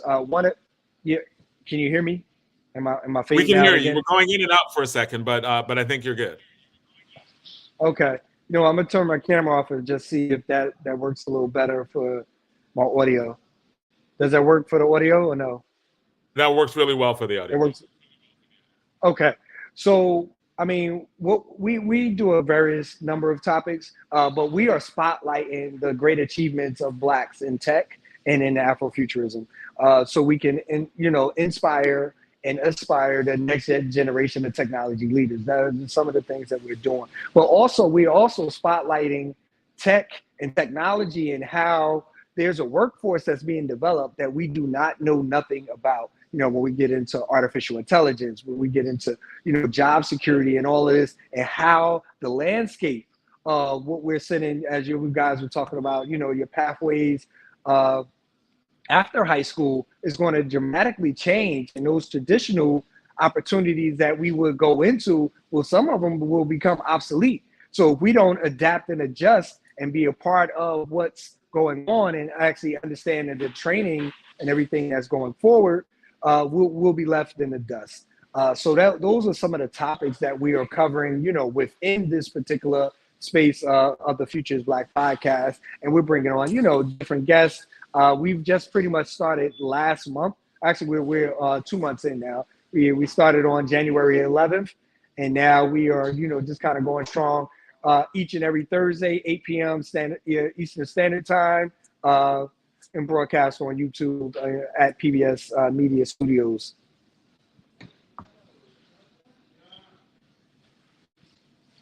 Okay, I think I lost you guys. No, I'm here. We hear you. I put myself on mute. Okay. Yeah, Gotcha.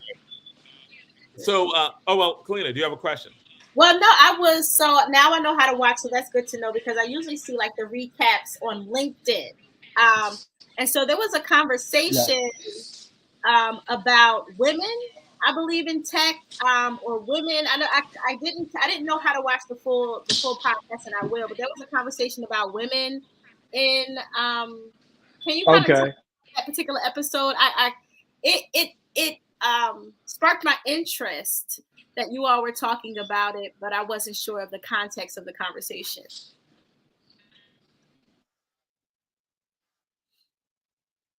Oh, you muted yourself.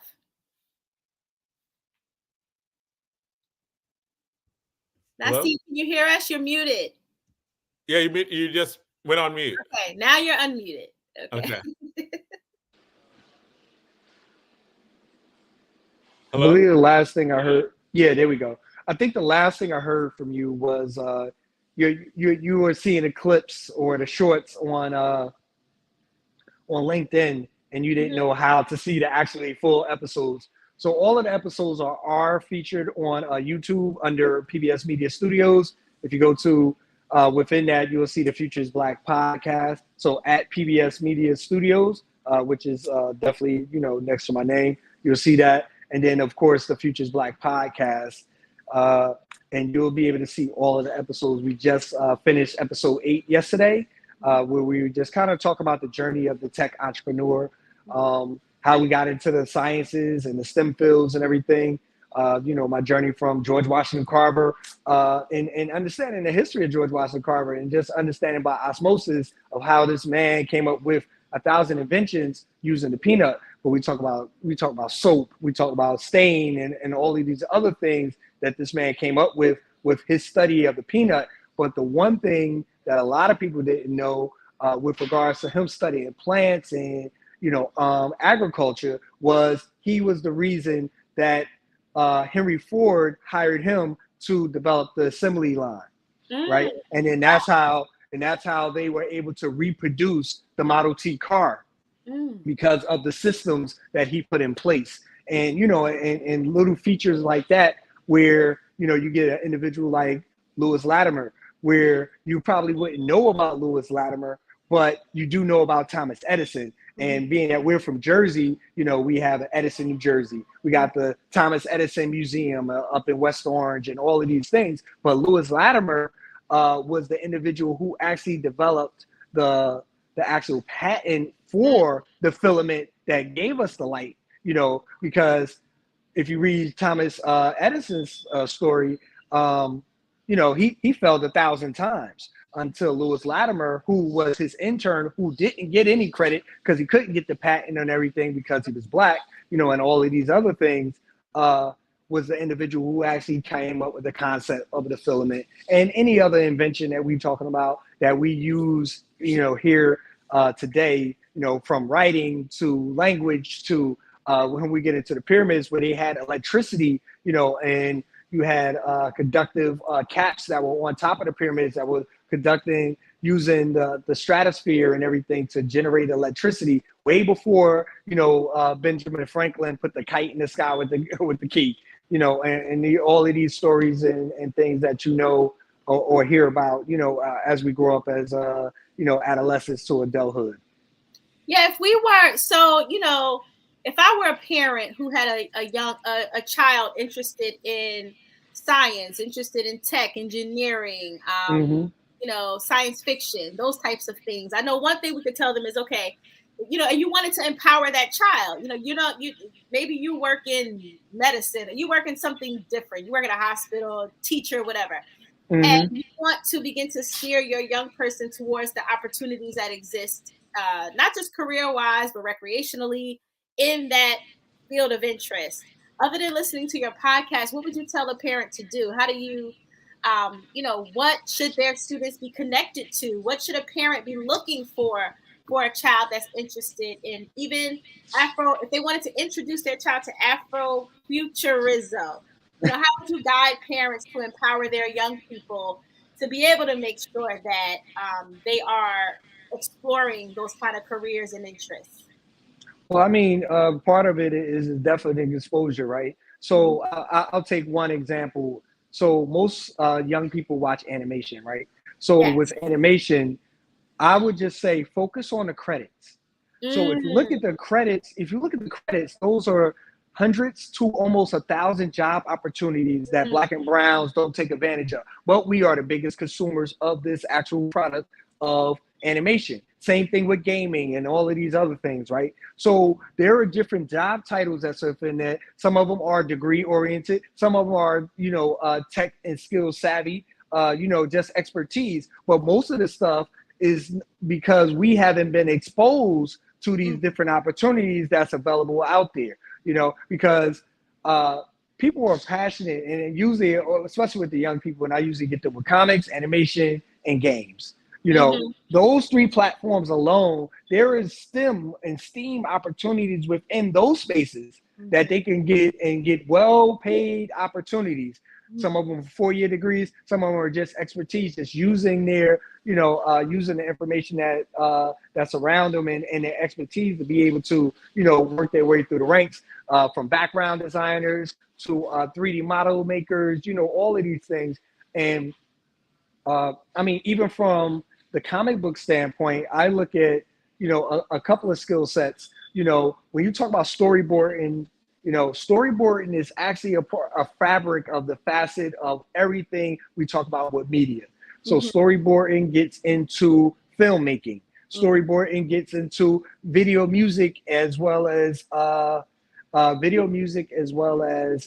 game development and all of these other little things that uses storyboard. So we talk about sequential art, and then being able to use that skill to transition into whatever media that you want to, you know, gravitate to. If that's animation, if that's gaming, if that's actually developing music videos, if that's actually filmmaking, all of those mediums use storyboard and, you know, to be able to tell a story, and then understand the connection to go back. You know, we are the first individuals who told stories through sequential art. When you look at the walls of Kemet, and you look at the walls of Egypt, you know, we were telling stories through art, you know, to be able to pass along legacy. So this is already embedded into our DNA. This is already coded in our DNA, and then to be able to activate that and bring it forward. That's something like we're looking to do with all of that.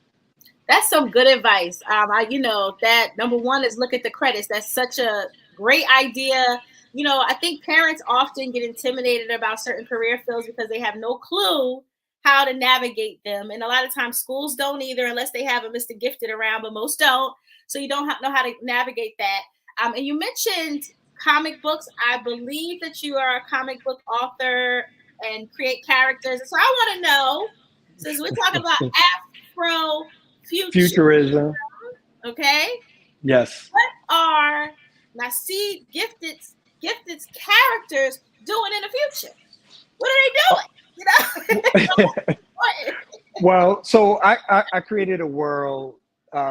Me and my team, we created a world where we live in a world where everyone's considered terrorists. PB Soldier, who's one of the top computer hackers in this time, has just been labeled a top terror threat and has to work unofficially off of the books for the newly formed world government called the Establishment.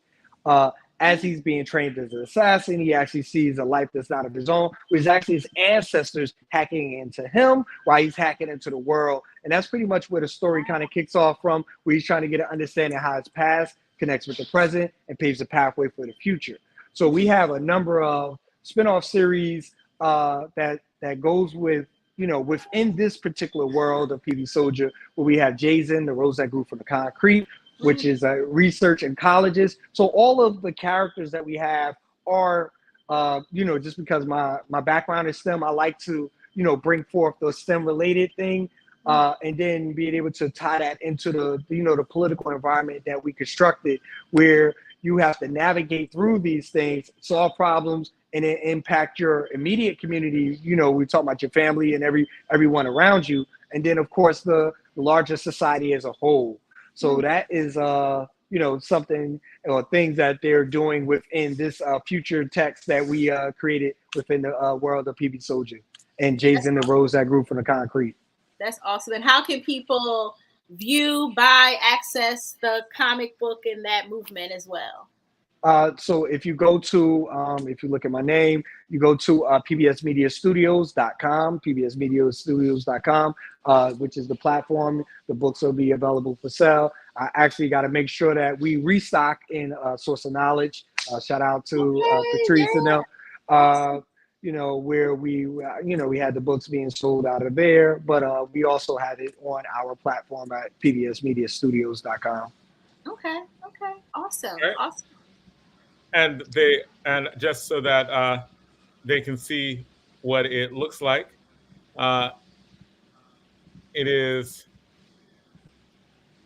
this is it. Okay. Is this it? It says Jalen in the background. Jason. Yeah. Yep. Jason. This is a video. Can we play it? Yeah, you can play it, definitely.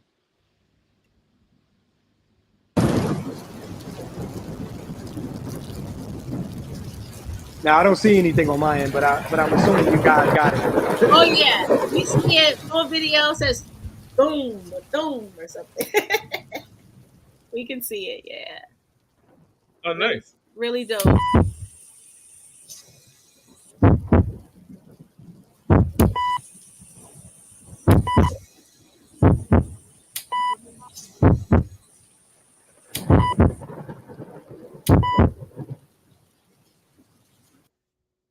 Nice. Like so you have put together, like, both with kids and adults, you've created an entire community of basically creative intellectuals who are like, we have a space to create. We have a space to do stuff. And we're led by somebody who's a creator himself, right?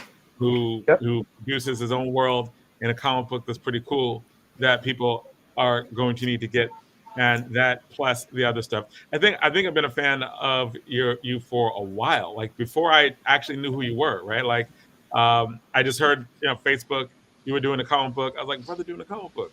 And I had no idea that I'd be honored to work for the creative brother doing the comic book. So now, do you know Hakim Green? Yes, I know Hakim Green. Yes. Hey, bro. Peace. How you feeling, brother? Man, that was dope. Just that little clip. I'm like, oh man, I want to see more. That was hot. That was hot. Congratulations, though. That's dope. Yeah, man. Thank you. I mean, and we're creating a whole Afro-Futurism experience where it's going to be an audio. It's going to be an immersive art experience where you're going to have audio-visual piece, spoken word, as well as the soundtrack.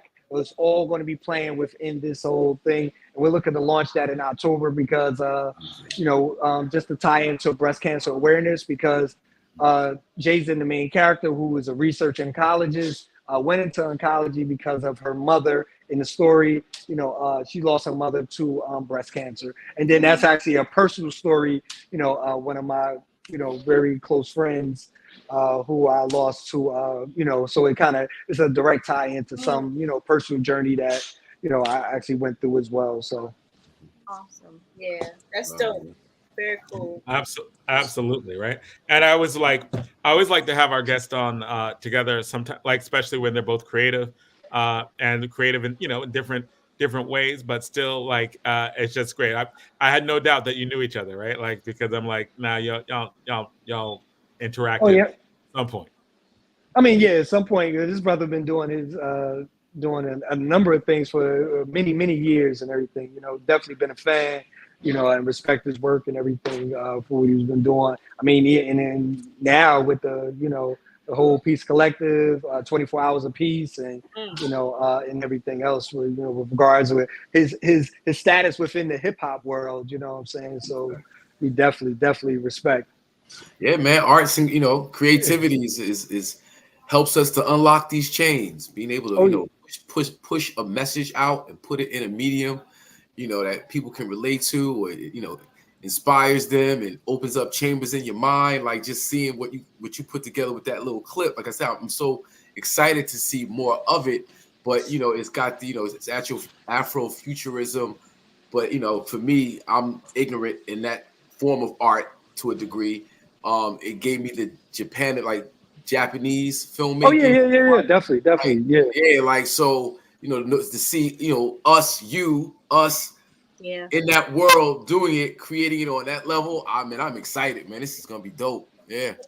Yeah, and just to put put everything in perspective, because a lot of people they're familiar with it, but they're not familiar with it. Right. So when we talk about Afro-Futurism, all that is projecting Black people, projecting the future with a Black lens. Yeah. So we talk about African diasporic experiences projected into the future, from our cultural sense, language, style, everything else, because everything in the future tense so far through, from mainstream media has been from a white context. So now being able to look at it from our cultural sense, and how we love to add our flavor and spice onto everything, just looking at that and taking our experiences and projecting those into the future.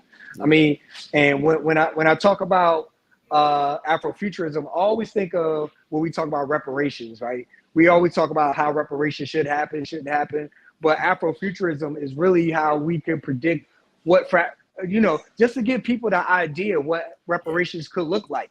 Even if it's with Jonathan, even if it's now debatable, what I'm saying, and then you kind of picking it apart, versus not having an actual plan or a map that we actually can, or a framework that we can build from. Yeah. And I know, I'm sorry, Hakim, but just to think about that, we often tell young people to imagine a world, if you could imagine a world, right? But with Afro-Futurism, we can say create a world. If you could create a world in the future, what would it look like? And from that process, if we really teach them how to create a world, we can learn what matters to them, the things that bother them, the things that concern them, the things that they really want changed. We get a glimpse into what they see as, the issues of today, because they won't necessarily be reflected in their ideas of the future. So, I love that when I introduce this as a pathway or interest for young people, I will definitely say, instead of just imagining what the future could be, what about creating it? And you can do that through technology. And maybe the creation of it will help us to actually achieve some form of it. So, and I was gonna say, I think that's exactly what we need to do. It's all about projection, and whatever the mind can see, you can create in manifest it in the physical world. So it's important to see it. You putting it together to give the example of how this could look, and then folks take it on, internalizing it and then projecting it with their own flavor. It puts us in the future. Like that's what that creativity, that art form, that expression is what makes sure that we as a people are in the future. So, yeah. One of the coolest things I've seen in the last few years was Max's HBO's The Watchmen. And in that series, they did imagine reparations, right? Redford, and they were asking, what did you do with your Redford dollars, right?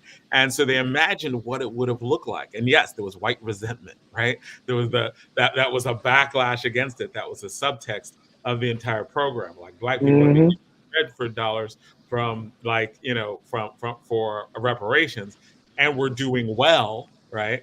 And so there's this rise of a clan, don't know who they are, right? Like, and this, like, so, and so there was this level of future that's nodding on the past, but also like the Black people were doing really well, right? Like, the part of the theme was about creation, even in terms of one of the characters, right? Like, and that power, right? Like, and what it means. I would recommend seeing it for everyone. I don't want to spoil it by saying too much about it. But if you have not seen it, if you have not seen Watchmen, it's worth it. Regina King Amazing. Yeah. is bomb in it, right? Like Yeah, she's she did a phenomenal job on murders it. that. in this. Yeah. Yeah. And I've known Regina for like decades. I haven't spoken to her in a long time. When I saw her in that, like, she did her thizzle. Yeah, she did. It was a great production.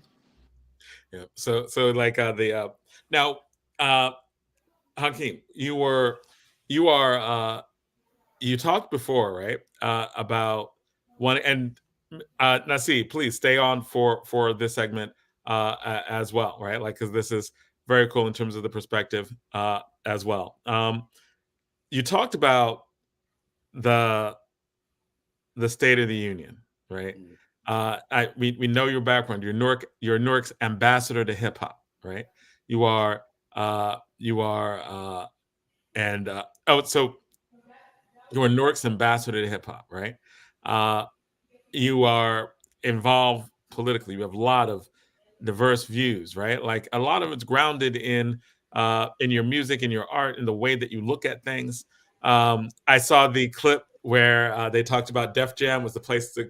I believe they said Def Jam was the place to go in the '90s, and they were like, "Yes, it was one of the places to go." But yeah, right, and that the fourth floor was like a club, and then Hakim Green was a certain entrepreneur, a friendly partyish entrepreneur. That was I hope add to the aesthetic. Right. That was very important to it. Great atmosphere. Right, and to lean with Kaleena's career readiness, right? Like, what is your next step, right? It seems like your next step, because you actually made it legal, right? Like the stuff that I hope, yeah, for sure. Very legal right now, and right, that isn't right. I wanted to bring that in. I wanted to bring that in too. But how are you doing? And what you talked about State of the Union? What State of the Union, right? Yeah. So I watched State of the Union last night. There's a lot going on leading up to the national election, presidential election, but there's so much more at stake right now, and it gets contentious online. There's a lot of folks who aren't, I consider, the right side of things, right? To see Joe Biden address a lot of the issues and put the record on the table as to some of the things that's been accomplished, while he's been president.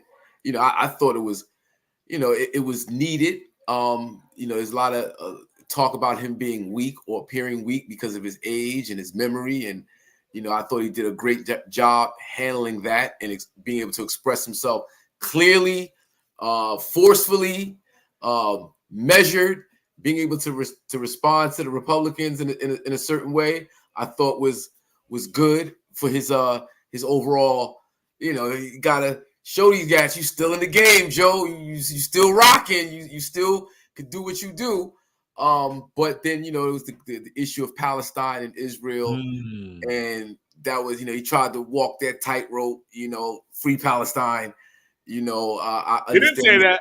Oh, he didn't say that. No, he did not say that. No, he didn't say that. I'm saying that. Okay, I was like, that did not come out of his mouth. That did not come out of his mouth. We're gonna get more aid. I mean, it's a tightrope he's walking. It's a balancing act, and I understand that. I just that particular issue is like there's a lot of folks that need to be bought in, who that's a stickling point for them, and that particular thing, I don't think he really gave them what they were looking for.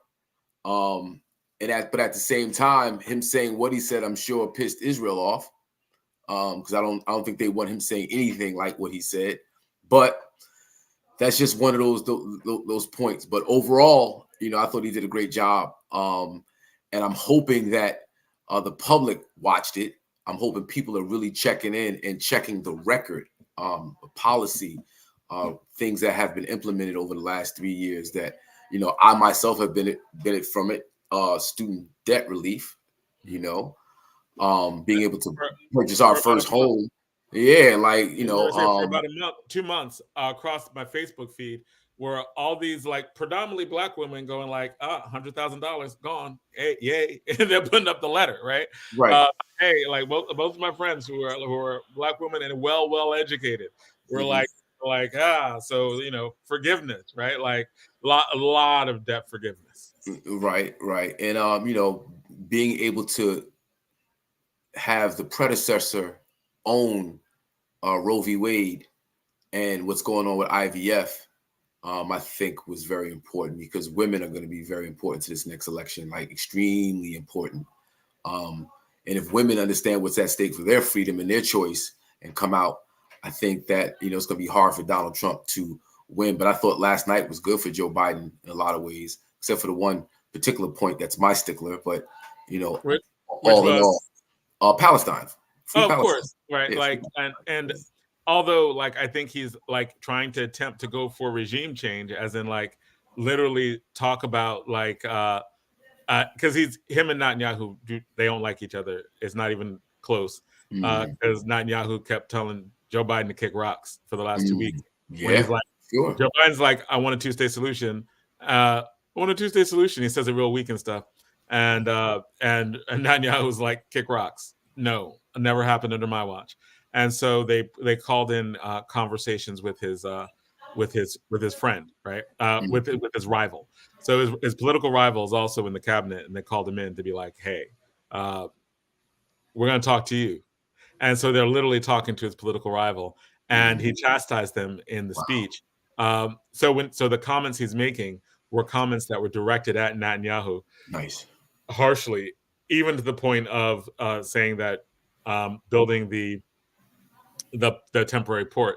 But yeah, like, is it good? No, like I think that's probably the weakest part of what he does, because like when you people are starving to death and you're the cause, and our tax dollars are the cause of it.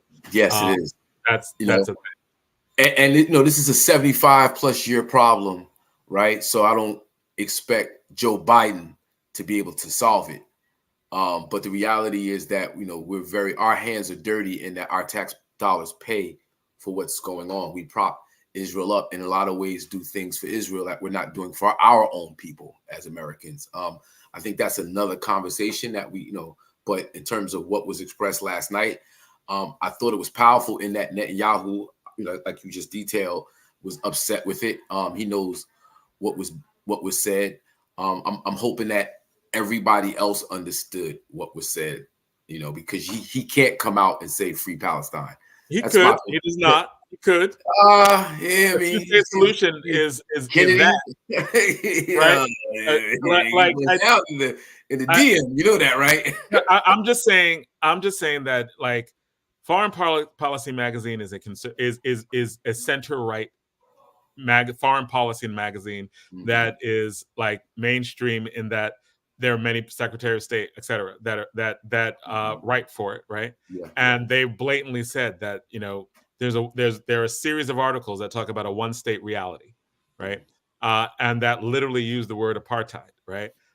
Because the structure of it, it's not a slur. They're just looking at, here's what it is objectively, and if it's not apartheid, it's apartheid-like. No, it's apartheid.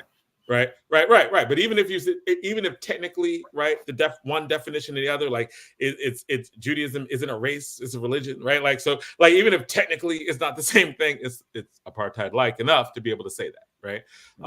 And so he can say it. I think that unless Israel is shamed into doing the right thing, they're not going to do the right thing. They're not going to, as we see. Well, Kaleena, you were going to say something.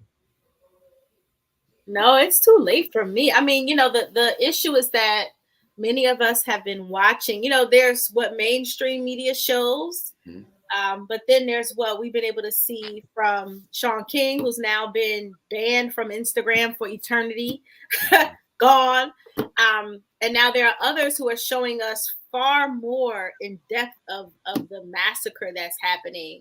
And you can't unsee it. And it's very hard to even, I think it's beyond Joe Biden at this point. Really, it's, we live in a world where this can happen. Mm-hmm. It is happening. And like we didn't think that you would be unapologetically murdering children.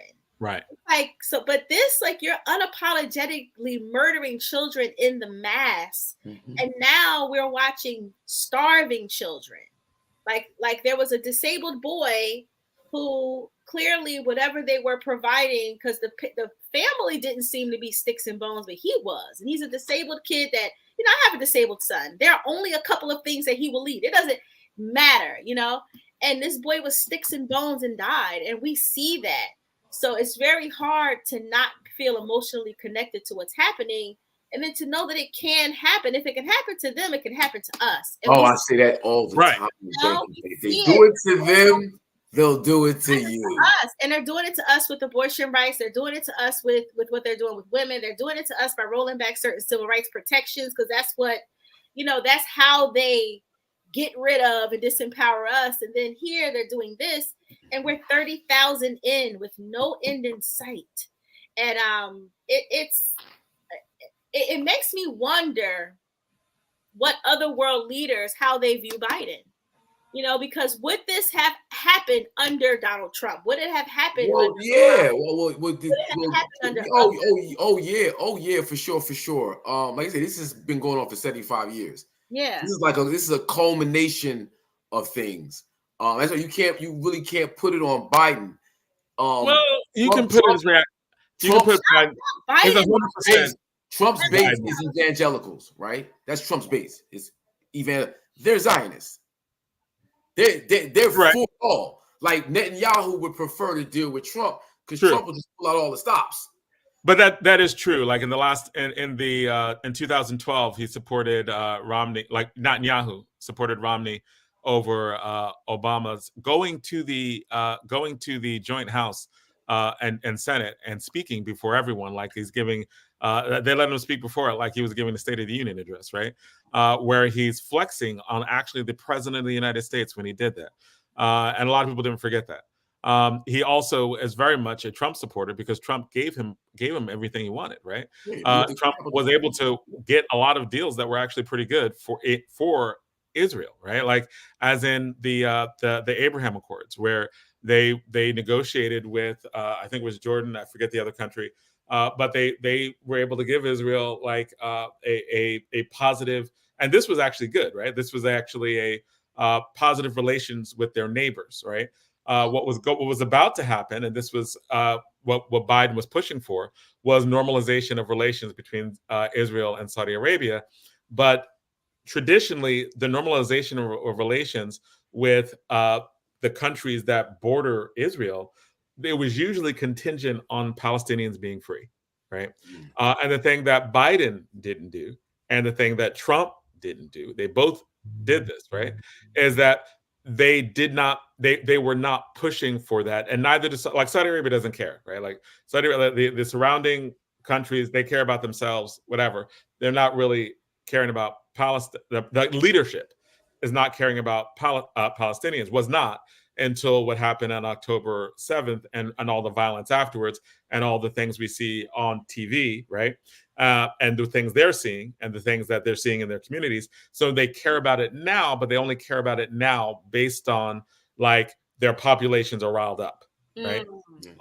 But when it comes, and even when you're looking at the way that the moderate Republican who was running, Nikki Haley, talked about it, she was like, they need to go, like Palestinians need to go to a Hamas support. We could solve this whole thing if they just get out. Right. So literally the moderate Republican was for ethnic cleansing. Like, and there's no other way to put it. She was like, get up and leave. Getting up and leave the whole territory of Gaza. Like they need to get up and leave the territory of Gaza and go to a, quote, she said, Hamas supporting country, and literally push it's difficult to tell the difference between Palestinians and Hamas since they're all supporting Hamas. You can't really tell the difference, right? So her rhetoric and many of the right-wing Republican rhetoric like no different. I don't know, and Trump has this thing against like quote Muslim terror countries anyway, right? So all of this stuff makes me think that like no, Trump wouldn't be better on that issue. Kamala Harris is out there publicly saying ceasefire. There's nobody in a Trump administration who's saying ceasefire. Yeah, I didn't mean that they would be better on the stance of it. I didn't mean that. I meant, would Israel have launched this attack if we had a different president in America? It feels like a punk move. It feels like Biden. We punk. I'm with you. I'm with you. It's becoming a political stick for Joe Biden. Right. So we do all of this now to put him in a bad position in hopes to get a Donald Trump. Right. Well, that's what I'm saying. Would they have tried that with a different, that's a big move. And then to be like, no, we're not firing. No, no, what you gonna do about it? Like, we don't care. But the reason why I said they would have anyways, because of what happened on October 6th, right? They got hit really, really badly, right? Like that was the worst killing of Jews since the Holocaust. That was ugly, right? Like that was like 1,000 people dead. That's equivalent to 9/11. They were big mad, right? Nothing was going to stop. Like the best way to have dealt with that 9/11 was probably right. The best way to have dealt with that. The best article I saw was by New York Times columnist Thomas Friedman, who was like they should have acted in the way they acted in India to the Mumbai attacks, which was to sit back and just pick off individuals and negotiate and work, because at that point Israel was in a position where everybody was like Hamas was wrong. Yeah. They shouldn't have done that, because you saw the pictures and all the other stuff. But instead of like let Hamas be the villain, because it's not like all they had to do was defend their borders. Like clearly Israel was sloppy. They let their guards down. They knew about the attack in advance. Like the New York Times published that they had a report of the attack a year in advance, exactly what they would do, right? And they just didn't think they would do it because they were like, oh, they're just talking trash. They wouldn't really do that. They're just doing that for their people. That's the best iteration of that. So when that happens, there's no way there's not going to be a lot of blood when you're mad, and especially if you're not Netanyahu and you're the right wing and you don't think that they're human anyway, right? Like because they're very right wing to the point of being super racist, and they actually believe that like that they should be moved off the land. Like the right wing, therefore settlements, they're settling the West Bank even more, right? They're building these things that are supposed to be that were made more possible under Donald Trump, right? So they are punking Joe Biden, but I think they're punking Joe Biden in a way that's like a win-win situation. Like we'd rather have Trump, and we're going to do what we want, and we're going to force you into the politics of telling us no. Right. Yeah, exactly. Well, you know how you said it reminds you of 9/11? Well, I'm saying that for Israel, like the reason why it didn't matter who was president, right? Doesn't matter who's president. Well, Israel was going to do something because it would have taken incredible amounts of restraint. Right. So but it's funny that you brought up 9/11, because you know who had nothing to do with 9/11? Iraq, right? Zero, right? Like the United States was so mad that we attacked a country that had nothing to do with 9/11 just because they looked at us the wrong way, right? Just because Bush was like, you tried to kill my daddy. And that's enough. Did you see the clip? Did you see the clip of George Bush talking about he was talking about Russia, Putin, and Ukraine, and he was describing a madman unlawfully invading another country to and he meant to say Ukraine, but he said Iraq. And he caught himself. He said, "Yeah, Iraq too." Many people blame George Bush's invasion of Iraq for Russia, understanding that it could get away with invading Ukraine, because we're the country that like this whole like international order where everyone's supposed to be like everybody's land's supposed to be set, and we're not supposed to be taking no more land to try to avoid what happened in World War II. Well, we got to mess that up in Iraq, and Afghanistan, right? Where we like, and especially Iraq. Afghanistan, people could be like, well, they were hiding Osama bin Laden and whatever, right? Iraq was just like, you ain't have weapons of mass destruction. We made that up, right? The combination of bad reporting and bad faith evidence, and you just wanted to do what you wanted to do. And you could get away with it because we still mad and we racist and we can't tell the difference between one brown country and another. And we want your oil. Right. Good excuse to wrestle your resources from you. And at the very least, we didn't want you to control the region's oil, right? Because they made a play for Kuwait, they were making a play for Saudi Arabian oil, right? Like that's in the 90s. So in the 2000s, they were like, we good, and especially the money that was made from it. I think you had a lot of converging interest there, just like you have a lot of converging interest. But the bottom line is like, yeah, we can get away with it because people are still mad. Mm-hmm. Yeah, so I think it would have done. I think that Israel would have done what they did, and they would have understood they could get away with it because people mad and legitimately mad, but the response isn't right. Yeah, it's not. It doesn't equal out. We call it. It's a extermination is what it is. Right. Exterminate these people. Right. Yeah. And it's sad. It's sad. A response is a response against like leadership, a response against, and but I get what you're saying about the punk move because they are punking Biden. Yeah. Right. I'd rather have Biden make these decisions than Donald Trump. And people push back on that all the time. No, I'm like, yo, you don't want Donald Trump back in office. If he gets back in, it's a wrap. It's bully ball. I'm going after my political opponents. Anybody who ever said anything negative about me, I'm coming to get you.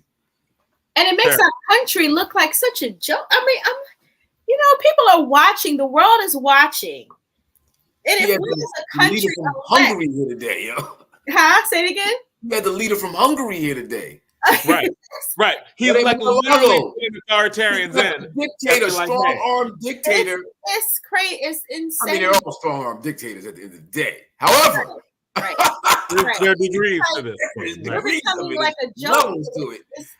But it's really not funny because to the world, if we make decisions as a country that is so ridiculous, it's disempowering. We're continuing and then it leaves us vulnerable. It leaves us susceptible as a country. So I'm worried. After seeing that, I'm kind of like, I'm bracing myself. I actually started cleaning out a cabinet in my home, a big cabinet, and stocking it up with things just in case, and having a run bag. It's a name for it, but a bag that you have like, I have disabled kids. So I got like stuff in there because it's like, I don't know what's happening right now.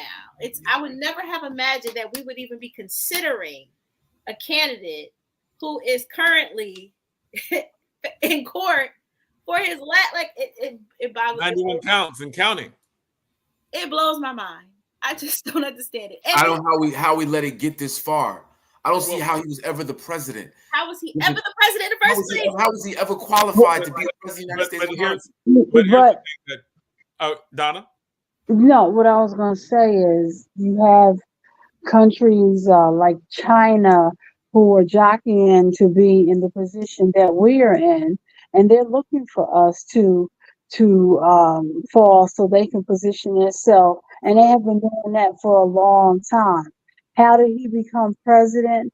Because we put what's what I want to say? I almost want to say we put beauty before brains, or however you want to say it. It just didn't make any sense. It was like, I'm sorry, what did you say? I said he has neither. No brains. Right. I didn't hear what you said, John. I said he has neither. He doesn't have beauty. He doesn't have brains. Well, in the sense of brains, I'm thinking of Hillary, and I'm thinking of. You're right. You're right. I got you. But his popularity as a popularity is his social media election. We have social media popular presidents at this point. WWF. He's Lifestyles of Rich and Famous. He's what was this reality show he had? But here's the thing. I think all of it brings together, right? And I know we had our friend Conrad on, and we definitely disagree. But and the reason why, like on this, I do think he has a point in that we have talked about other Republicans so much as being like uniquely bad, that when this one person who actually is uniquely bad comes along, right? Like who is like he's actually bad for democracy. He actually can destroy the way things are, right? Like he's, and I think we've used it against so many other Republicans who were like that. This one, no, I ain't letting that one go. No, he's the culmination of Nixon, Reagan, and for that matter, Bill Clinton and Bush. He's the culmination of a lot of things that happened with jokers chipping away at the civil rights movement and gains that was made under the old Democratic Party. Yes, but here's the difference, and here's what I think is the fundamental difference in all of it, right? Right now, there are the majority of white people, right, around close to 60% of white people who are going to vote for him. Many of them believe that Black people have too many rights. Brown people have too many rights, right? They believe that they are scared of becoming a minority. Right. And so when we're talking about like genocidal actions, when we talk about mass murder, that is the thing that like the logical consequence of we're going to be the majority, there are too many of them, is drastic actions against those people, right? And I think a lot of what we're seeing it in Israel, right? We're seeing like levels in which we clearly don't think that the people dying are human, or they would not die in as high numbers. We would not be talking about starvation the way that we're talking about. We're talking about mass starvation. I'm with you. I'm with you, and I see what you. But what we're seeing is an inevitability that we should have saw 30, 40 years ago because of these other people. As I said, Trump is a culmination. The writing was on the wall a long time ago. It's just that certain of us ignored it or tried to spin it for whatever personal benefit they got tied to it. Like you're trying to spin it when Reagan is in. Reagan was a direct. It was okay. Nixon was just so corrupt. And there was some folks in the Senate who just happened to have somewhat of a heart. He should have went to jail. They let him resign. The reprieve was Jimmy Carter. But really, most of America, Republican and Democrat, wasn't messing with the civil rights movement and what came up out of it. They really didn't ride for us.